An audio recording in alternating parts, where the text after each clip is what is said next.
بریلوی حضرات نے حضرت شیخ عبد القادر جیلانی پر جھوٹ باندھا ہے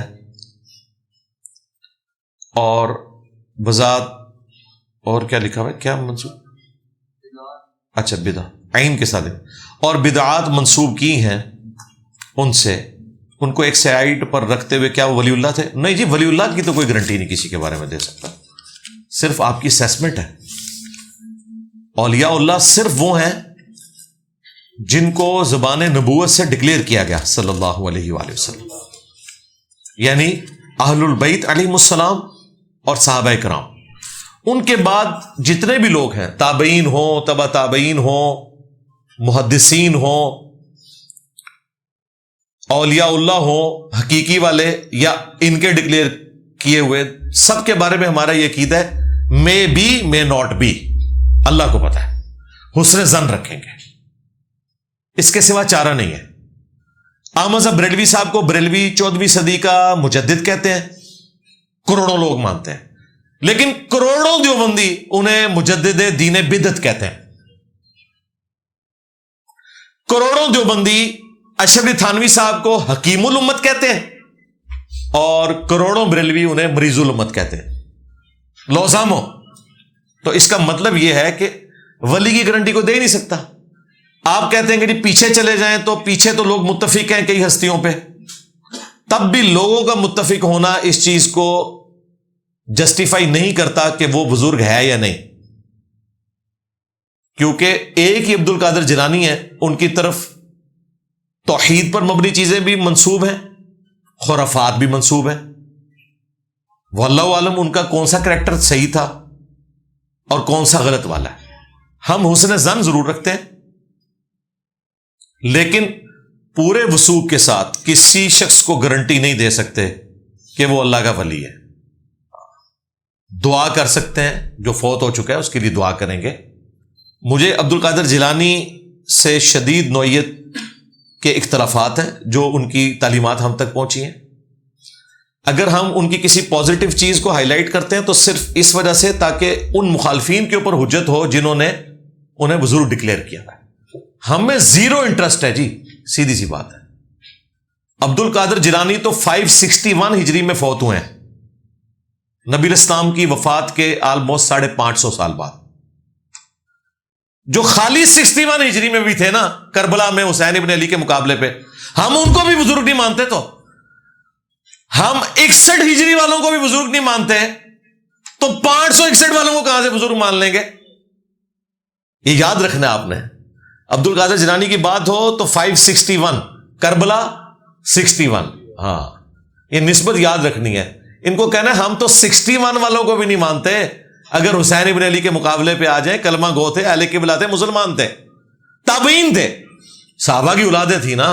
عمر ابن سعد کون تھا؟ سعد ابن ابی وقاص کا بیٹا۔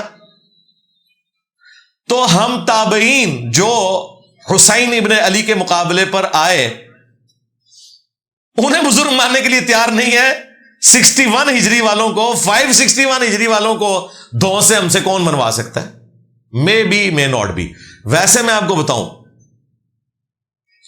جو کچھ بریلوی دیوبندیوں نے عبد القادر جیلانی کی طرف منسوب کر دیا ہے، اس کے بعد تو بھائی ان کی بزرگی کیا، ان کی تو آخرت بھی داؤ پہ لگا دی ہے انہوں نے۔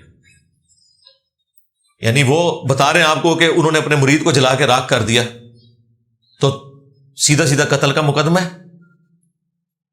سورۃ النساء میں اللہ تعالیٰ نے فرمایا جس نے کسی مومن کو ناحق قتل کیا ہمیشہ کے لیے جہنم میں، اور سورۃ المائدہ میں آیا کہ ایک شخص کا، ایک جان کا ناحق قتل پوری انسانیت کا قتل ہے۔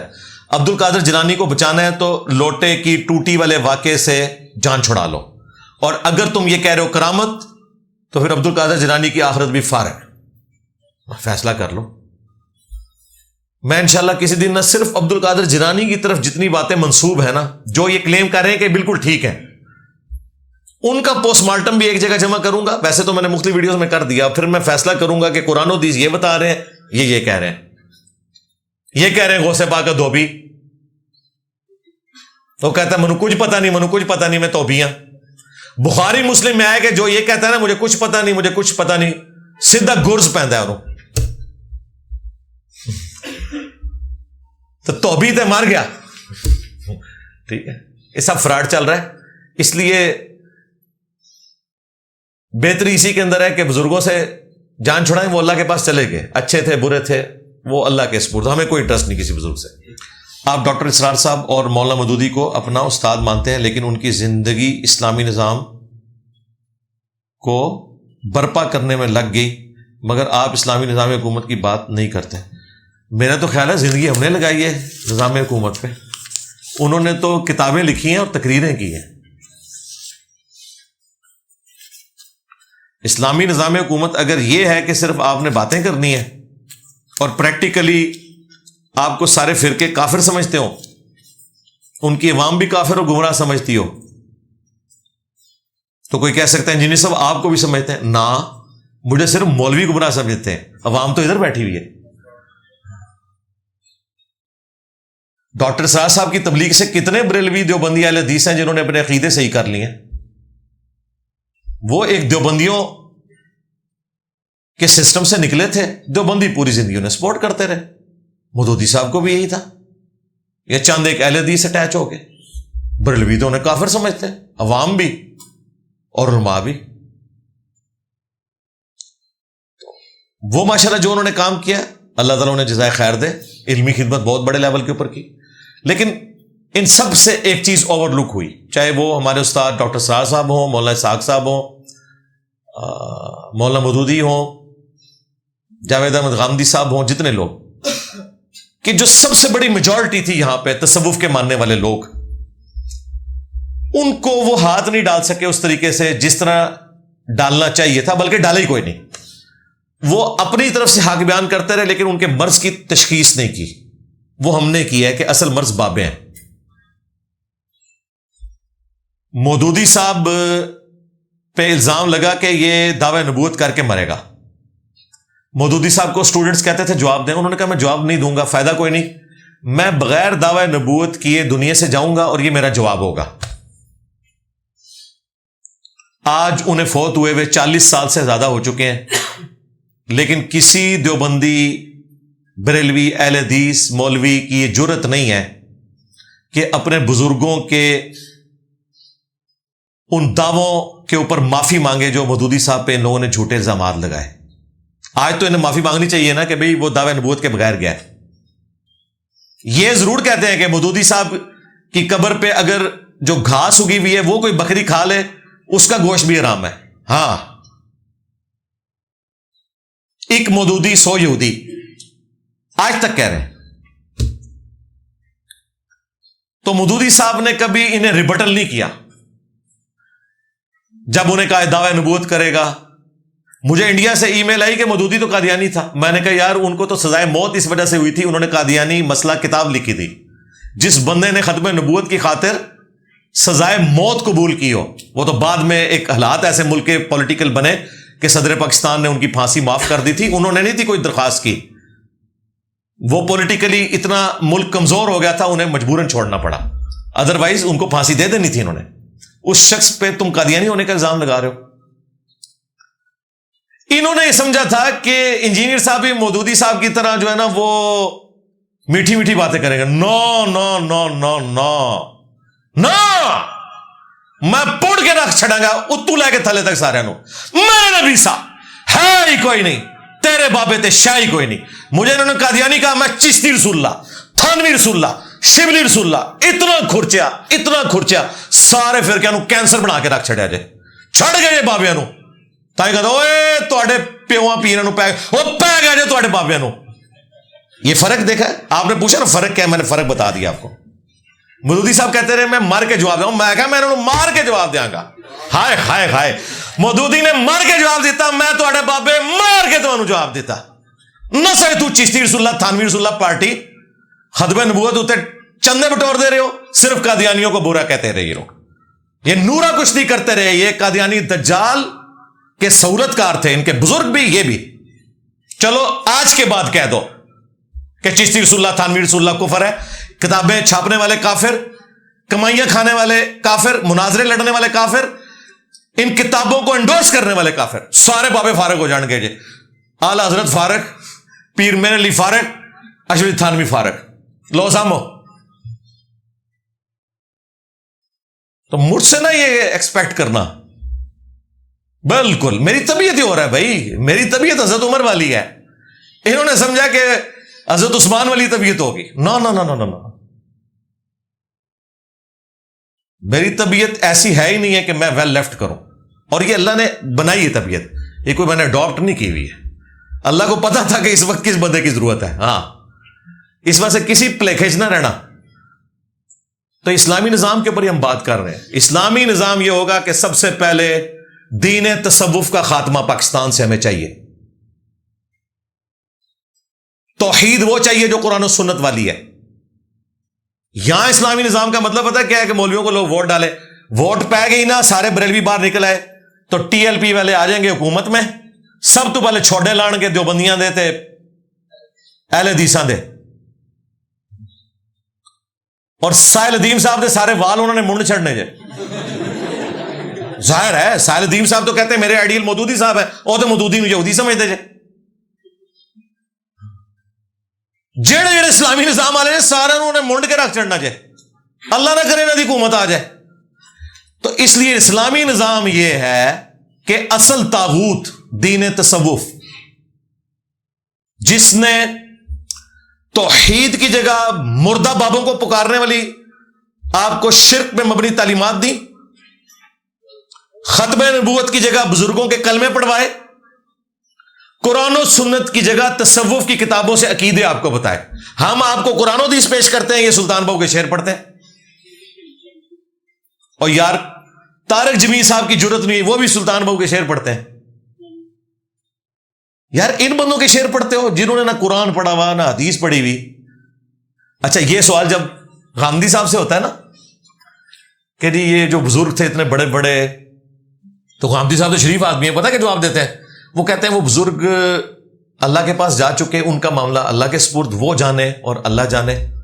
میں تو اس چیز کا پابند ہوں جو میرے تک پہنچی ہے, قرآن و سنت. اچھا یہ شریفانہ جواب تو ٹھیک ہے, اس سے صرف ممی ڈیڈی برگر فیملی کے کوئی 0.0001% مسلمان مان لیں گے, لیکن جڑے چھرے جے کروڑا وچ انہاں دا علاج غامدی صاحب کو نہیں. جب میرے سے کوئی پوچھتا ہے نا, میں کہتا ہوں کیڑا ہے کڈو باہر, اے تو چشتی رسول اللہ پڑھوایا ہے جے, تو پہلے اسلام ثابت کرو. ہمارے ایک دوست ہیں ڈاکٹر احمد صاحب, وہ کینیڈا میں ہوتے ہیں, ٹرک چلاتے ہیں, ویسے بائی پروفیشن ڈاکٹر ہیں لیکن ٹرک چلا رہے ہیں, اچھی کمائی ہوتی ہے. وہ کہتے ہیں کہ میں نے آپ کی ویڈیوز دیکھنی شروع کی نا, تو میں نے فون پہ نا اپنی والدہ کو آپ کا ایک کلپ بھیجا, اور میں نے کہا کہ اماں جی آپ فارغ ہوتی ہیں تو سنے کرو. انہوں نے نا کلپ جب دیکھنے شروع کیے نا, تو ڈاکٹر صاحب کہتے ہیں میں نے بعد میں پوچھا تو اما کہتی وہ آگ گیا ہے منڈا دے, وہ آگ گیا. کہتے جڑا کلپ لا لو آگ جے وہ بندہ. بالکل میرا دعویٰ ہے, میرا اتنا سا کلپ کیا کلپ نہیں بھی کہیں گھومتی گھماتی کسی کے موبائل میں آ جائے نا, وہ بندہ کہنا یار کیڑی شے ہوئے یار یہ کون ہے. ہاں اللہ کا شکر ہے, یہ سچائی کی طاقت ہے. اینے کلپ چاہے آؤٹ آف کانٹیکسٹ کٹے ہوئے ہو چاہے کانٹیکسٹ کے ساتھ, اپنا اثر چھوڑتے ہیں, لوگ تلاش میں آتے ہیں. تو یہ ہے اسلامی نظام. بالکل ہمیں کوئی ایسا اسلامی نظام نہیں چاہیے جس میں کسی ایسے فرقے کی حکومت آ جائے جو پکڑ پکڑ کے نانگے پیروں کے مزار بنانا شروع کر دے.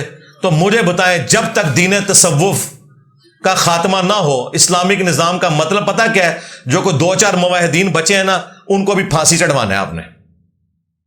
بالکل ہم کسی ایسے اسلامی نظام کو سپورٹ نہیں کرتے جب تک کہ تصوف کی جو خرافات ہیں ان کو ختم کرنے کے لیے کوشش نہیں ہوتی. اور وہ اللہ کے شکر ہے ہم نے کر کے دکھائی ہے, کر رہے ہیں.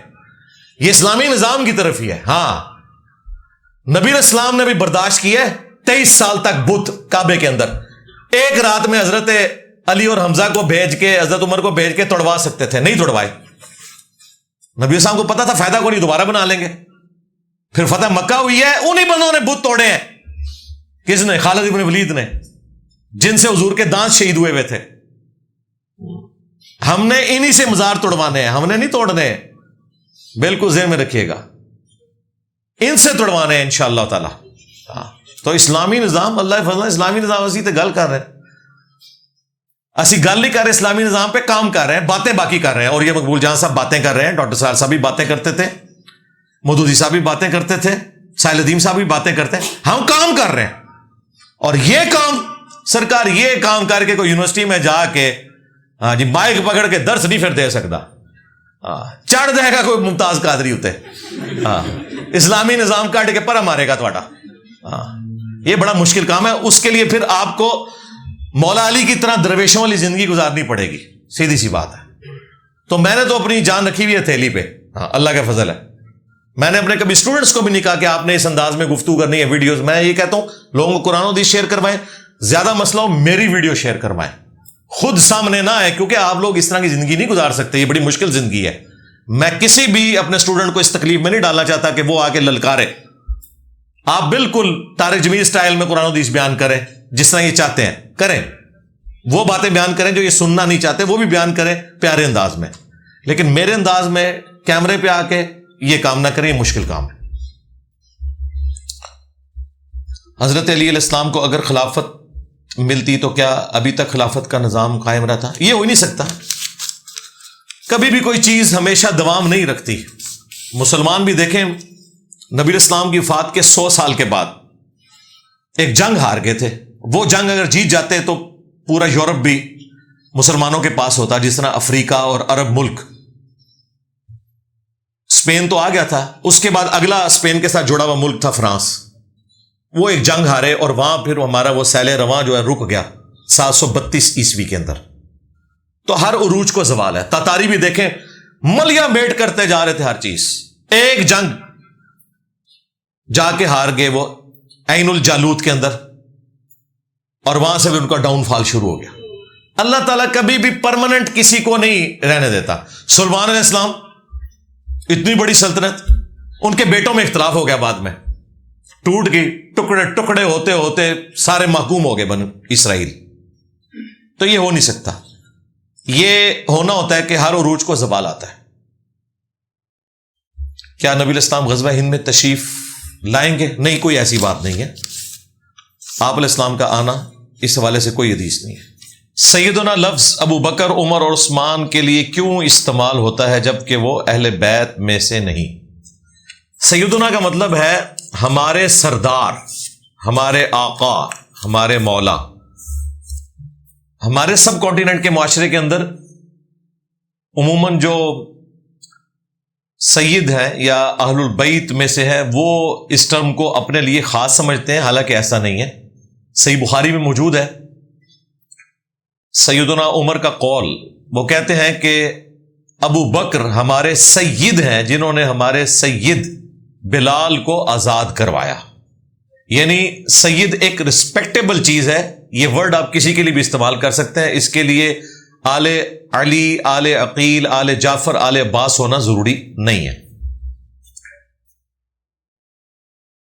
اگر آپ کی غلطی نہ ہونے پر بھی آپ کے رشتہ داروں سے معافی مانگ لینے میں صلہ رحمی کے لیے, اس کے باوجود بھی وہ آپ سے خوش نہ ہو, تو اس کے لیے ہمیں کیا کرنا چاہیے؟ کیا ہم اللہ کی بارگاہ میں سرخرو ہیں؟ جی بالکل سرخرو ہیں. آپ کا کوئی قصور نہیں ہے. آپ کا کام یہ ہے کہ آپ اللہ کے حکم کی پاسداری کریں. بخاری مسلم میں حدیث ہے کہ اللہ تعالیٰ نے جب صلہ رحمی کو پیدا فرمایا تو فرمایا جو تجھے جوڑے گا میں اسے جوڑوں گا, اور جو تجھے توڑے گا میں اسے توڑ دوں گا. رحمی رشتے, یعنی یہ رحم عربی زبان کے اندر یوٹرس کے لیے استعمال کیا جاتا ہے, اور اسی یوٹرس سے سارے بہن بھائی پیدا ہوتے ہیں, اس لیے ان کو رحمی رشتے کہا جاتا ہے. تو ان میں قطع تعلقی کرنا یہ بالکل حرام ہے. آپ کا کام بس اتنا ہی ہے, قیامت والے دن آپ اللہ کے حضور کوئی مجرم نہیں ہے. اگر کسی رشتہ دار نے آپ کے ساتھ برا سلوک کیا ہے تو آپ صبر کریں, اور آخرت میں آپ بس اللہ کے حضور سرخرو ہوں. تصوف کی کیا شرعی حیثیت ہے اسلام میں؟ اسلام میں کوئی تصوف نہیں ہے جی. اسلام میں اس کے لیے جو ٹرم استعمال ہوئی ہے وہ زہد. کتاب الزہد چیپٹر ہے صحیح مسلم کے اندر, کتاب الرقاق چیپٹر ہے صحیح بخاری کے اندر. یعنی وہ حدیثیں جو دل میں نرمی اور رقت پیدا کرتی ہیں. بخاری مسلم کے حوالے سے یہ ساری حدیثیں باقی کتابوں سے بھی آپ کو کمبائنڈ فارم میں مشکات کی 3ری جلد میں مل جائیں گی. جو دل کو نرم کرنے والی حدیثیں ہیں, جو انسان کو دنیا پرستی سے دور کرتی ہیں، وہ تمام حدیثیں کتاب الرقاق یا کتاب الزہد کے تحت لی جاتی ہیں۔ اسی کے لیے بعد میں ایک تصوف کی ٹرم ڈیوائز ہوئی، لیکن پھر تصوف کے اندر قرآن و سنت کے خلاف تعلیمات بھی شامل ہوئی۔ اسلام کا اس سے لینا دینا کوئی نہیں ہے۔ اس کے اوپر 55B مسئلہ ہے میرا، 55A اور B تصوف سے ریلیٹڈ۔ اگر ایک فرد کے نام 24 تولے سونا ہے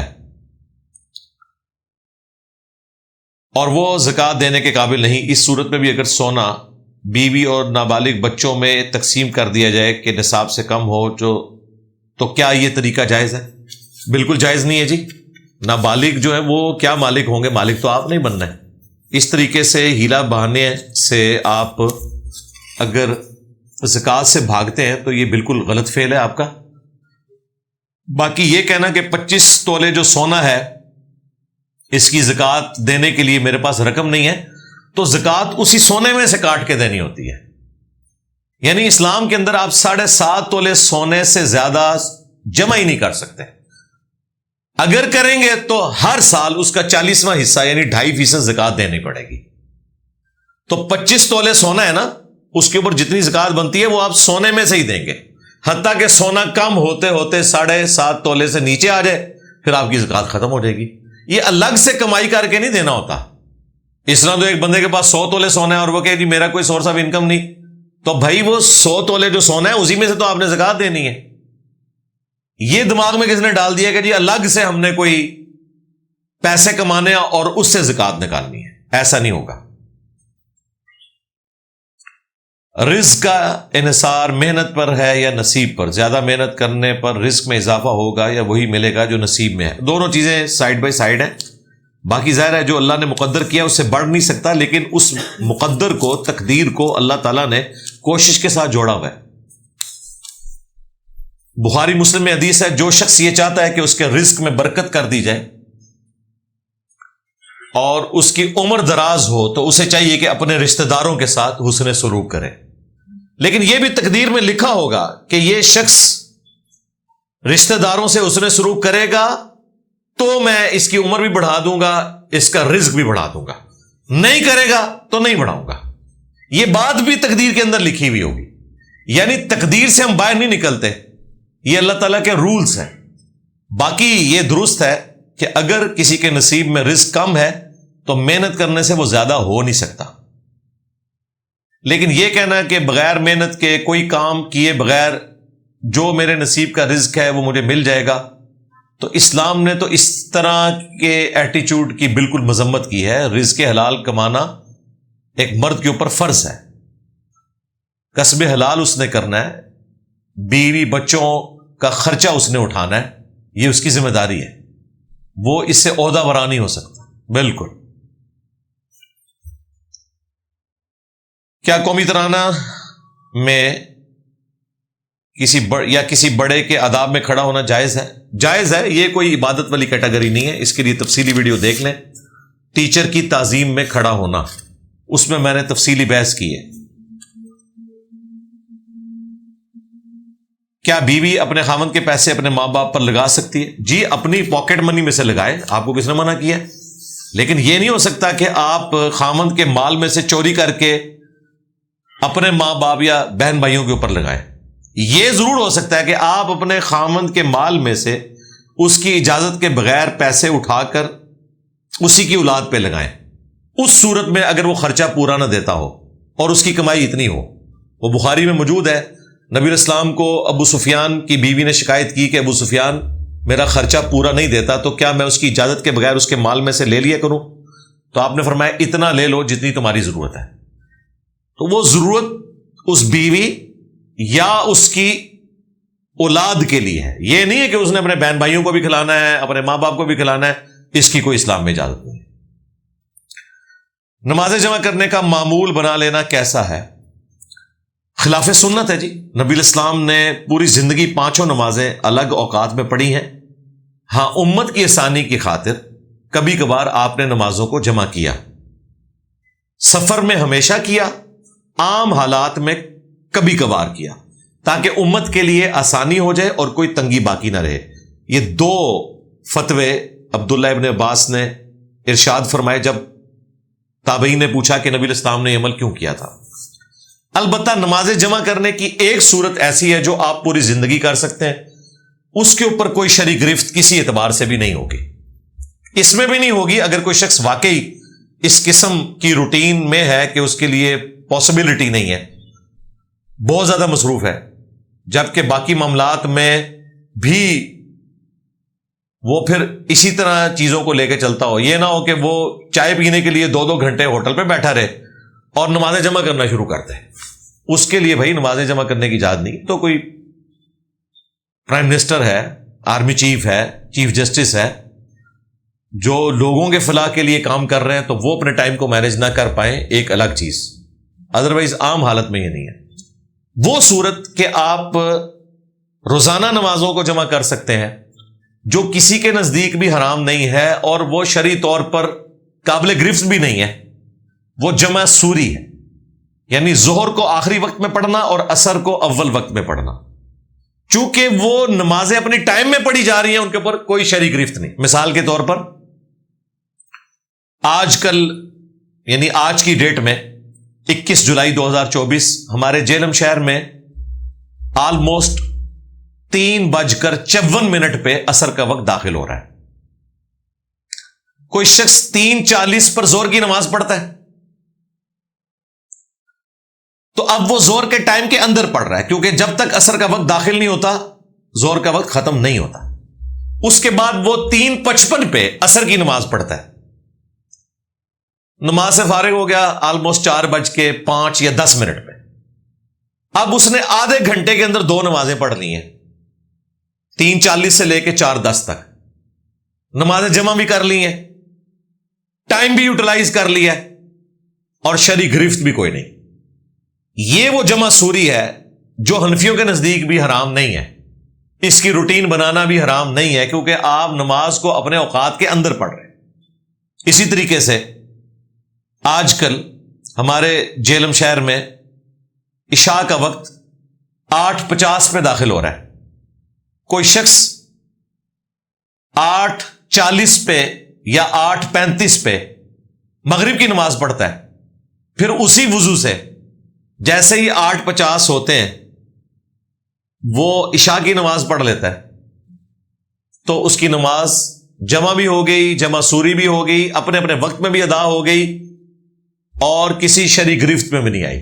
یہ والی روٹین اگر کوئی روزانہ بھی بنائے تو اس کے اوپر کوئی شرعی فتویٰ نہیں ہے. لیکن یہ بھی روٹین امت لیول کے اوپر اڈاپٹ نہیں کی جا سکتی کہ آپ مسجدوں میں بھی یہی رکھ دیں کہ جی ظہر عصر جمع ہوگی اس طریقے سے, مغرب اور عشاء اس طریقے سے جمع ہوگی. نہیں, روٹین آپ نے وہ اول وقت میں ہی رکھنی ہے, وہی افضلیت ہے, سوائے عشاء کی نماز کے لیے کہ وہ لیٹ پڑھنا افضل ہے, اور گرمیوں میں ظہر کی نماز لیٹ کرنا افضل ہے. ادروائز تمام نمازیں بخاری مسلم میں احادیث موجود ہے کہ اول وقت میں پڑھنا افضل ہے.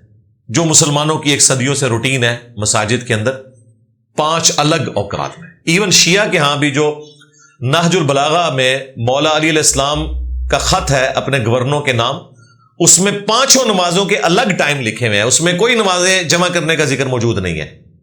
اسی لیے شیعہ کے بھی جو محقق علماء ہیں وہ کہتے ہیں کہ ہم نمازیں جمع کرنے کو صرف جائز سمجھتے ہیں, افضل یہی ہے کہ 5 نمازیں الگ اوقات میں ہوں گی.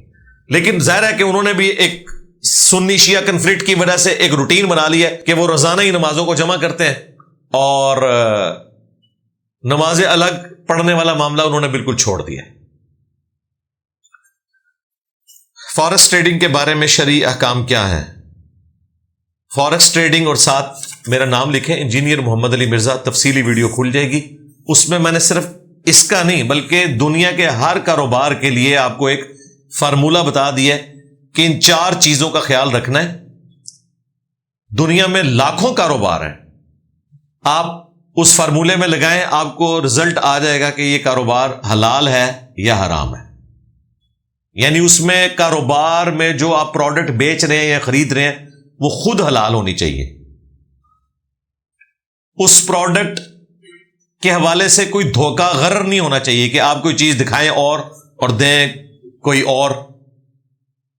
اسی طریقے سے سود والا کوئی ایلیمنٹ نہیں اس کے اندر ہونا چاہیے.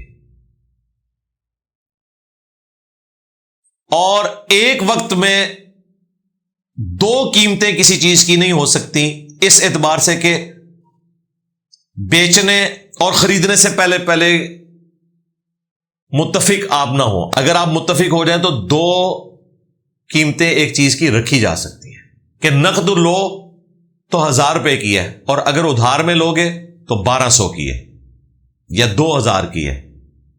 اس کو آپ سود نہیں کہہ سکتے کیونکہ کموڈٹی انوالو ہے.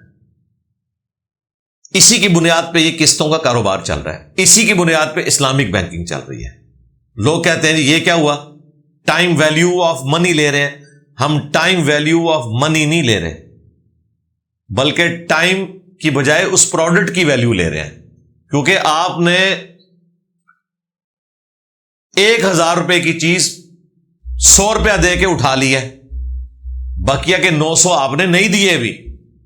جتنی دیر تک آپ وہ 900 پورے نہیں کرتے اس چیز کا کرایہ تو آپ اس کو دیں گے, اور وہی کرایہ ہے جو اوپر والے پیسے بن جاتے ہیں جس کی وجہ سے ادھار پر چیزیں دینے والے کو فائدہ ہو جاتا ہے.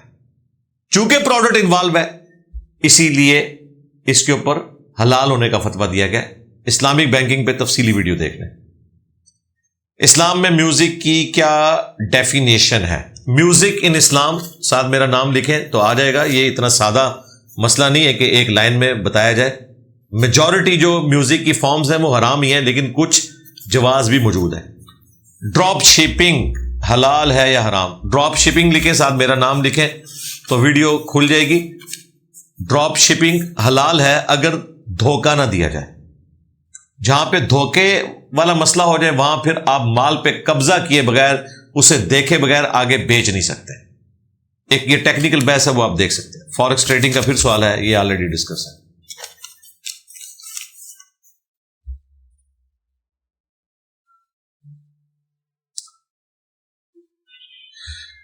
امام زین العابدین کے حوالے سے لکھا ہوا ہے اور بہار الانوار کے حوالے سے امام جعفر صادق علیہ السلام وہ, اور علامہ باقر مجلسی کتاب سلیم بن قیس ہلالی کو صحیح مانتے ہیں. بالکل جی فراڈ ہے, ہم تو نہیں اس کے ساتھ ایگری کرتے. ان بزرگوں کی طرف غلط چیزیں منسوب ہیں جی. بالکل علامہ خوئی جو ہیں ان کا موقف بھی درست ہے شیعہ کے. اور امام مسلم نے بھی مقدمے میں لکھا ہے ابان بن ابی عیاش کے بارے میں کہ یہ جھوٹا راوی ہے.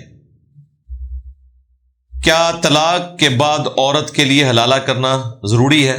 جی حلالہ تو حرام ہے, اور نہ حلالہ کرنے سے اس طریقے سے وہ پہلے خاوند کی طرف لوٹائی جا سکتی ہے, یہ بالکل حرام ہے. سنن ابن ماجہ میں پورا چیپٹر ہے حلالہ کرنے والے اور کروانے والے کے اوپر اللہ کی لعنت ہے. اگر شوہر بیوی پر تشدد کرتا ہو اور ملک سے باہر بھی رہتا ہو اور بات بھی اتنی نہ کرے اور ساس سسر بھی مارتے ہوں تو ان حالات میں خلا لینا چاہیے؟ بالکل جی, اس سے بہتر کوئی صورتحال ہی نہیں خلا لینے کی. فوراً خلا لے. ایسے جانوروں کو اجازت ہی نہیں ہے کہ وہ بیویاں رکھیں, ان کو جانوروں والی زندگی گزارنی چاہیے. انسانیت تو ختم ہو چکی ہے نا ان لوگوں سے. ہم اہل بیت کے اماموں سے دین کیوں نہیں لیتے؟ ان سے احادیث بھی کم ملتی ہیں. اس کے اوپر میں کافی دفعہ بول چکا ہوں. اہل بیت کے اماموں سے ہی دین لے رہے ہیں. اہل بیت کے اماموں نے کہا ہے کہ قرآن میں سارے عقائد موجود ہیں. امام جعفر علیہ السلام کا قول ہے کہ ہماری بھی کوئی بات قرآن کے خلاف ہو اسے چھوڑ دو. تو پریکٹیکلی یہی دیکھنے میں آیا کہ جو لوگ اہل بیت کا نام لے رہے ہیں ان کے عقائد و نظریات 100% قرآن و سنت کے منافی ہوتے ہیں. تو صرف اپنے آپ کو جوڑ لینے سے تو اہل بیت کی تعلیمات تو نہیں ہے نا. امام جعفر علیہ السلام نے تو کبھی نہیں کہا کہ آپ نے یا علی مدد کہنا ہے. میں نے نہج البلاغہ سے مولا علی کا جو خط ہے حسن ابن علی کے نام مکتوب 31 وہ پیش کیا تھا. وہ تو اپنے بیٹے حسن کو کہہ رہے ہیں کہ تم اس باپ کی اولاد ہو جس نے عنقریب مر جانا ہے. بیٹے حسن, جب بھی تجھے کوئی مصیبت اور پریشانی ہو اپنے رب سے دعا کرنی ہے. زمین و آسمان کا مالک اللہ ہے اور اس نے اجازت دی ہے کہ اس کی مخلوق اس سے سوال کر سکتی ہے تاکہ وہ اپنی مخلوق کو عطا کرے. تجھے جب بھی کوئی مصیبت ہو تو اپنے رب سے دعا کر. اور اللہ کی بارگاہ وہ بارگاہ ہے کہ اس نے اپنا کوئی دربان بھی مقرر نہیں کیا کہ جس کے ذریعے سے تو اس کے تک پہنچے گا. انہوں نے تو وسیلے بھی ختم کر دیے ہیں. یہاں تو انہوں نے وسیلے کے نام کے اوپر شرک پھیلایا ہوا ہے. یہ بھی مفتی منیور وہاں صاحب نے جو پوڈ کاسٹ ریکارڈ کروائی ہے اس سے بندہ سوال پوچھ رہا ہے کہ یہ بتائیں یہ جو بزرگوں کو مرے ہوئے بزرگوں کو پکارتے ہیں تو ان سے مدد مانگتے ہیں تو کیا یہ جائز ہے؟ تو جواب وہ دے رہے ہیں کہ جی بہتر تو یہ ہے کہ دعا تو اللہ ہی سے کرنی چاہیے. یعنی انہوں نے پہلی کانفیڈنس لوز کر دیا ہے, بہتری پہ آگے. اس کے بعد وہ کہتے ہیں یہ جو بزرگوں سے بھی مانگتے ہیں نا تو ہم بزرگوں سے تو مانگتے ہی نہیں ہیں, وہ اللہ سے مانگ رہے ہوتے ہیں, ان کا وسیلہ ڈالتے ہیں. اب مجھے بتائیں یہ کون سی لنگوسٹک ہے کہ یا شیخ عبد القادر جیلانی المدد یہ توسل ہے؟ یہ تو استعانت ہے, سیدھا سیدھا آپ مانگ رہے ہیں انہی سے. یا شیخ عبد القادر جیلانی المدد کو توسل کہنا یہ دھوکہ دینا ہے. توسل تو یہ ہوگا کہ فلاں بزرگ کا واسطہ اے اللہ تو میرا فلاں کام کر دے, تو پھر آپ کہہ سکتے ہیں کہ جی مانگا اللہ سے ہے, واسطہ ڈالا ہے ہم نے فلاں بزرگ کا. لیکن یہاں تو ڈائریکٹ بزرگوں کو پکار رہے ہوتے ہیں, اگرچہ اس توسل کو بھی ہم اس طریقے سے نہیں مانتے. توسل کی صحیح فارم یہ ہے کہ آپ کسی نیک آدمی سے دعا کروائیں جو دنیا میں سامنے موجود ہے, یا نیک اعمال کا وسیلہ پیش کریں. اور بھی وسیلے کی کافی اقسام ہے, وسیلے کے نام پر دھوکہ یا میری ویڈیو دیکھ لیں. ہمارے علاقے میں اکثر لوگ کچھ درختوں کو گھر میں نحوست سمجھتے ہیں اور کہتے ہیں کہ ان کے ہونے سے رزق اور مال میں برکت نہیں ہوتی. مہربانی کر کے رہنمائی فرمائیں. رہنمائی یہ ہے کہ یہ توہمات ہیں, قرآن و سنت میں تو اس کی کوئی اصل نہیں ہے.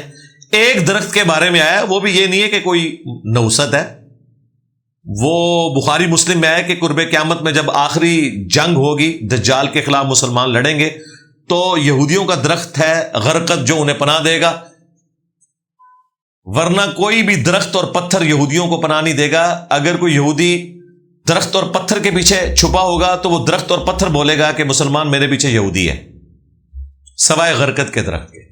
لیکن اس میں یہ نہیں ہے کہ غرقت کوئی نحوست والا معاملہ ہے, کہا گیا یہودیوں کا درخت ہے, نہ یہ کہا گیا کہ غرقت جہاں نظر ہے آپ نے اس کو جلا کے راکھ کر دینا ہے. باقی تو سب فراڈ ہے. فرقے سارے جہنم میں ہیں, تو آپ نے ایک بیان میں کہا تھا کہ جنت میں بریلوی اہل حدیث کو دیکھ کر حیران ہوں گے, اہل حدیث شیعہ کو دیکھ کر حیران ہوں گے, تو جہنم میں کون سا فرقہ جائے گا؟ جہنم میں جانے کا مطلب ہرگز یہ نہیں ہے کہ مسلمانوں کے فرقے ہمیشہ کے لیے جہنم میں جائیں گے. یہ جو آیا نا 72 فرقے جہنم میں جائیں گے, اس میں یہ الفاظ نہیں کہ ہمیشہ کے لیے جہنم میں جائیں گے. یعنی اپنے گناہوں کو بھگت کے اگر ان کے عقیدوں میں شرک کفر والا معاملہ نہ ہوا تو اللہ تعالیٰ at the end of the day انہیں بخش دے. جہنم والی احادیث میں کہیں یہ نہیں لکھا ہوا کہ ہمیشہ کے لیے جہنم میں جائیں گے. یہ صرف ان فرقوں کی نشانی ہے جو اہل بدعت ہیں, ورنہ at the end of the day جس کے دل میں رائی کے دانے کے برابر بھی ایمان ہے, بخاری مسلم میں ہے کہ اس کے حق میں اللہ تعالیٰ میری شفاعت قبول کر لے گا. خوارج کے بارے میں آیا سنن ابن ماجہ میں کہ جہنم کے کتے ہیں, لیکن المصنف ابن ابی شیبہ کے اندر موجود ہے کہ مولا علی علیہ السلام سے خوارج کے بارے میں جب پوچھا گیا کہ کیا یہ کافر ہیں, انہوں نے کہا کافر نہیں ہے, کفر ہی سے تو بھاگے ہیں, انہیں تو یہ خطرہ ہوا کہ میں کافر ہو گیا تو مجھے چھوڑ گئے. اس کا مطلب ہے کفر سے نفرت کرتے ہیں. پوچھا کہ منافق ہے, ان کا منافق ہوتے تو بڑی چھوٹی نمازیں پڑھتے, قرآن میں تو آیا کہ منافق تو بڑی مختصر نماز پڑھتے ہیں, تو بڑی لمبی نمازیں پڑھتے ہیں. کافر بھی نہیں منافق بھی نہیں, قرآن میں بس تیسری چیز بچی ہے پھر مسلم. پوچھا کہ پھر کیا ہے, فرمایا یہ ایک قوم ہے جس نے ہم سے بغاوت کی ہے, یعنی ہم میں سے ہی ہے لیکن انہوں نے پولیٹیکلی ہم سے بغاوت کی ہے. مولا علی نے حدیثوں کے باوجود جن میں خوارج کو جہنم کے کتے کہا گیا تھا, خوارج کو کافر نہیں کہا, کیونکہ ان کے دلوں میں بھی کسی نہ کسی درجے میں ایمان موجود تھا. 100% تو آپ نہیں کہہ سکتے. اہل قبلہ تھے, اہل کلمہ تھے, ختم نبوت کو مانتے تھے, خلیفہ وقت کا انکار کیا، انہیں کافر کہا تو تعویل کی غلطی کی وجہ سے. یہ وہ والا کفر نہیں ہے، اسے کفر دون الکفر کہا جاتا ہے. اس کفر کی وجہ سے جو شخص خود کافر ہوتا ہے وہ والا کافر نہیں ہوتا کہ ہمیشہ کے لیے وہ جہنم میں رہے گا. یہ کفر ذرا ڈیفرنٹ کفر ہے، اسے عام کفر آپ شمار نہ کریں. جب مجھ سے کوئی میرا فرقہ پوچھتا ہے تو میں مسلمان بتاتا ہوں تو کہتے ہیں تمہارا کوئی فرقہ نہیں ہے، تم جاہل ہو.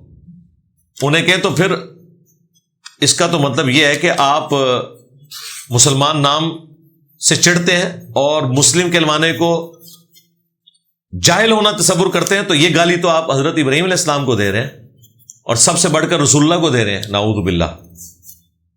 کیونکہ ابراہیم علیہ السلام نے ہمارا نام مسلم رکھا تھا. هو سماکم المسلمین من قبل وفی ھذا ملت ابیکم ابراہیم هو سماکم المسلمین من قبل وفی ھذا. پیروی کرو اپنے باپ ابراہیم کی ملت کی کہ جس نے تمہارا نام مسلم رکھا، اور اللہ تعالیٰ نے بھی اس کتاب میں تمہارا نام مسلم رکھا ہے. پھر نبی علیہ السلام کے لیے وَأَنَا أَوَّلُ الْمُسْلِمِينَ، آپ نے کہنا سب سے پہلے میں مسلم ہوتا ہوں، سر تسلیم خم کرتا ہوں. تو مسلم ہونے کی اصل تو قرآن و سنت میں موجود ہے. آپ نے یہ مسئلہ کہاں سے نکال لیا کہ جو خالی مسلم کہلوائے وہ جاہل ہوگا؟ جاہل تو وہ لوگ ہیں جنہوں نے انڈیا کے شہروں کے نام کے اوپر فرقے بنا لیے ہیں. کیا مولا علی کے بیٹوں میں کسی بیٹے کا نام خلفائے ثلاثہ کے نام میں شامل ہے؟ جی، یہ جو مختار نامہ انہوں نے فلم بنائی ہے مختار سقفی پہ، اس میں ایک بیٹے کا ذکر کیا ہے انہوں نے، عثمان بن علی کے قتل کے بدلے میں اس بندے کو قتل کیا گیا جو یزید کی فوج میں تھا. تو موجود ہے، شیعہ بھی مانتے ہیں. مجدد کا کیا مطلب ہے؟ مجدد کی کیا نشانی ہے؟ مجدد کی نشانی یہ کہ آپ کے فرقے میں سب زیادہ جو بندے گھیر کے اپنے ساتھ لگا لے وہ مجدد ہوتا ہے. ابو داؤد میں حدیث ہے کہ اللہ تعالیٰ میری امت میں ہر 100 سال میں صدی کے کنارے پہ ایک ایسا شخص بھیجے گا جو دین کی تجدید کرے گا. یہ حدیث حاکم میں بھی موجود ہے. پہلے مجدد کے اوپر تو امت متفق ہے کہ عمر بن عبد العزیز ہیں، کیونکہ 99 ہجری میں وہ خلیفہ بنے ہیں اور 101 ہجری میں ان کی شہادت ہوئی ہے. ان کو زہر دے دیا تھا بنو امیہ نے صرف 38 سال کی عمر میں، 38 سال کی عمر میں. دوسری صدی میں بھی جو غالب رائے ہے امام شافعی کے بارے میں، وہ بھی 204 ہجری میں فوت ہوئے. اس کے بعد پھر اختلاف شروع ہو جاتا ہے. آخری مجدد جو ہیں وہ امام محمد بن عبداللہ المہدی ہوں گے، جنہیں ہم امام مہدی کہتے ہیں. باقی بیچ میں تو فرقہ واریت کی وجہ سے ہر فرقہ اپنے فرقے کے بڑے کو مجدد مانتا ہے. مثلا بریلوی کہتے ہیں کہ یہ جو پچھلی 14ویں صدی گزری ہے اس میں احمد بریلوی صاحب مجدد تھے، کیونکہ وہ 1340 ہجری میں فوت ہوئے ہیں. آج چل رہا ہے 1446 ہجری. ہم پوچھتے ہیں اس صدی کا مجدد کون ہے؟ کوئی کہتا ہے جی ڈاکٹر طاہر القادری صاحب ہے، کوئی کہتا ہے جی باپا جانی ہے امیر اہل سنت، جو اسکول سے بھی نہیں پڑھے ہوئے، پرائمری کی ڈگری بھی نہیں ان کے پاس، میٹرک کی بھی ڈگری نہیں ہے، اور مدرسے کا تو انہوں نے کہا میں نے کبھی منہ نہیں دیکھا. ان کے بارے میں کہتے ہیں وہ مجدد ہے. تو ہر ایک فرقے نے اپنا اپنا مجدد بنایا ہوا ہے. میرے نزدیک تو اس صدی کا اگر کوئی مجدد ہے تو مولانا مودودی ہے رحمہ اللہ تعالی، اور وہ صدی کے کنارے پہ ہی آلموسٹ فوت ہوئے ہیں. 13ویں صدی اینڈ ہو رہی تھی اور 14ویں سٹارٹ ہو رہی تھی، اس وقت وہ دنیا سے گئے اور وہ صدی کے کنارے پہ آئے ہیں، اور ان کا کام بھی تجدیدی نظر آتا ہے. ایک وقت میں ایک سے زیادہ مجدد بھی ہو سکتے ہیں. حدیث کی فیلڈ میں شیخ ناصر الدین البانی، ان کو بھی آپ کہہ سکتے ہیں کہ وہ مجدد تھے.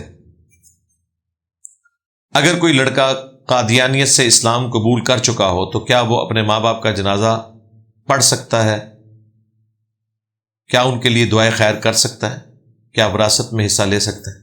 جی، وراثت میں تو حصہ نہیں ملے گا. بخاری مسلم میں حدیث ہے کہ مسلمان کافر کا وارث نہیں ہو سکتا اور کافر مسلمان کا وارث نہیں ہو سکتا. اگر ماں باپ کفر کی حالت میں گئے ہیں جس طرح کہ آپ بتا رہے ہیں تو ان کے لیے دعائے مغفرت نہیں ہو سکتی۔ سورہ توبہ میں واضح موجود ہے، کسی نبی کے لیے یا اہل ایمان میں سے کسی کے لیے یہ شایع نہیں کہ اس کا کوئی قریبی رشتہ دار بھی کفر کی حالت میں مرے اور وہ ان کے لیے دعائے مغفرت کرے۔ یہ عموماً ہمارے واٹس ایپ میسیجز میں بھی، کوئی کھلاڑی فوت ہو گیا ہے وہ نان مسلم تھا، کوئی ایکٹر فوت ہو گیا ہے وہ نان مسلم تھا، تو ریسٹ ان پیس RIP لکھ دیتے ہیں۔ اس کی اسلام میں کوئی اجازت نہیں ہے۔ زندگی میں آپ کافر کو دعا دے سکتے ہیں، حافظہ اللہ کہہ لیں، رحمہ اللہ کہہ لیں، زندہ بندے کو ہدایت کے لیے دعا کریں۔ ونس اگر نان مسلم مر گیا پھر آپ اس کے لیے دعائے مغفرت نہیں کر سکتے۔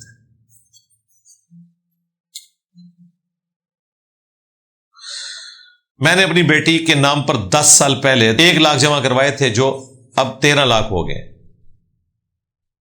بینک لکھنے کی ضرورت نہیں، کیا یہ رقم جائز ہے؟ دیکھیں جی، جو آپ نے بینک کا ذکر کیا ہے وہ تو سودی بینکاری کر رہا ہے۔ اب اس میں اصل رقم تو آپ رکھ سکتے ہیں اپنے پاس، جو 1 لاکھ جمع کروایا تھا۔ بقیہ کی جو رقم والا معاملہ ہے، تو اگر آپ ضرورت مند ہیں، خود اس طرح کے ضرورت مند نہیں کہ وہ تو ہر بندہ ہی ضرورت مند ہے پیسے کے اعتبار، یعنی مفلسی والا ایشو ہے، پھر تو آپ اسے استعمال کر لیں، ادروائز کسی غریب آدمی کو وہ آپ دے دیں بغیر ثواب کی نیت کے، کیونکہ حرام مال کے اوپر آپ ثواب کی نیت نہیں کر سکتے۔ کیا رفع الیدین فرض ہے؟ سنت ہے جی۔ اگر سنت ہے تو آپ اس پہ اتنا زور کیوں دیتے ہیں؟ کیوں آپ کو سنت سے نفرت ہے؟ آپ مسلمان ہیں یا کافر ہیں؟ کل تک تو مسواک پہ بھی زور تھا، پگڑی پہ بھی زور تھا، ٹھیک ہے جی، پیلی چپل کے اوپر بھی زور تھا، رفع الیدین سے اتنی چڑ کیوں ہے؟ بس یہ آپ جیسے لوگ ہیں جن کے بارے میں حدیث ہے جامعہ ترمذی میں کہ 6 لوگوں پر اللہ کی لعنت ہے، ان میں سے ایک وہ ہے جو سنت کو چھوڑتا ہے، یعنی نفرت کی حد تک۔ یہ بھائی، یہ وہ سنت ہے جس کو آپ چھوڑ نہیں سکتے۔ یہ سنت سادی سنت نہیں ہے، یہ طریقہ ہے۔ مثلا فجر کے 2 فرض پڑھنا یہ سنت ہے، لیکن اپنی انٹینسٹی میں یہ فرض ہے۔ سنت اس لیے کہ نبی الاسلام نے پڑھے ہیں۔ اب نبی الاسلام نے جس طریقے سے پڑھے ہیں اس طریقے سے نہیں پڑھیں گے تو فرض بھی ادا نہیں ہوں گے۔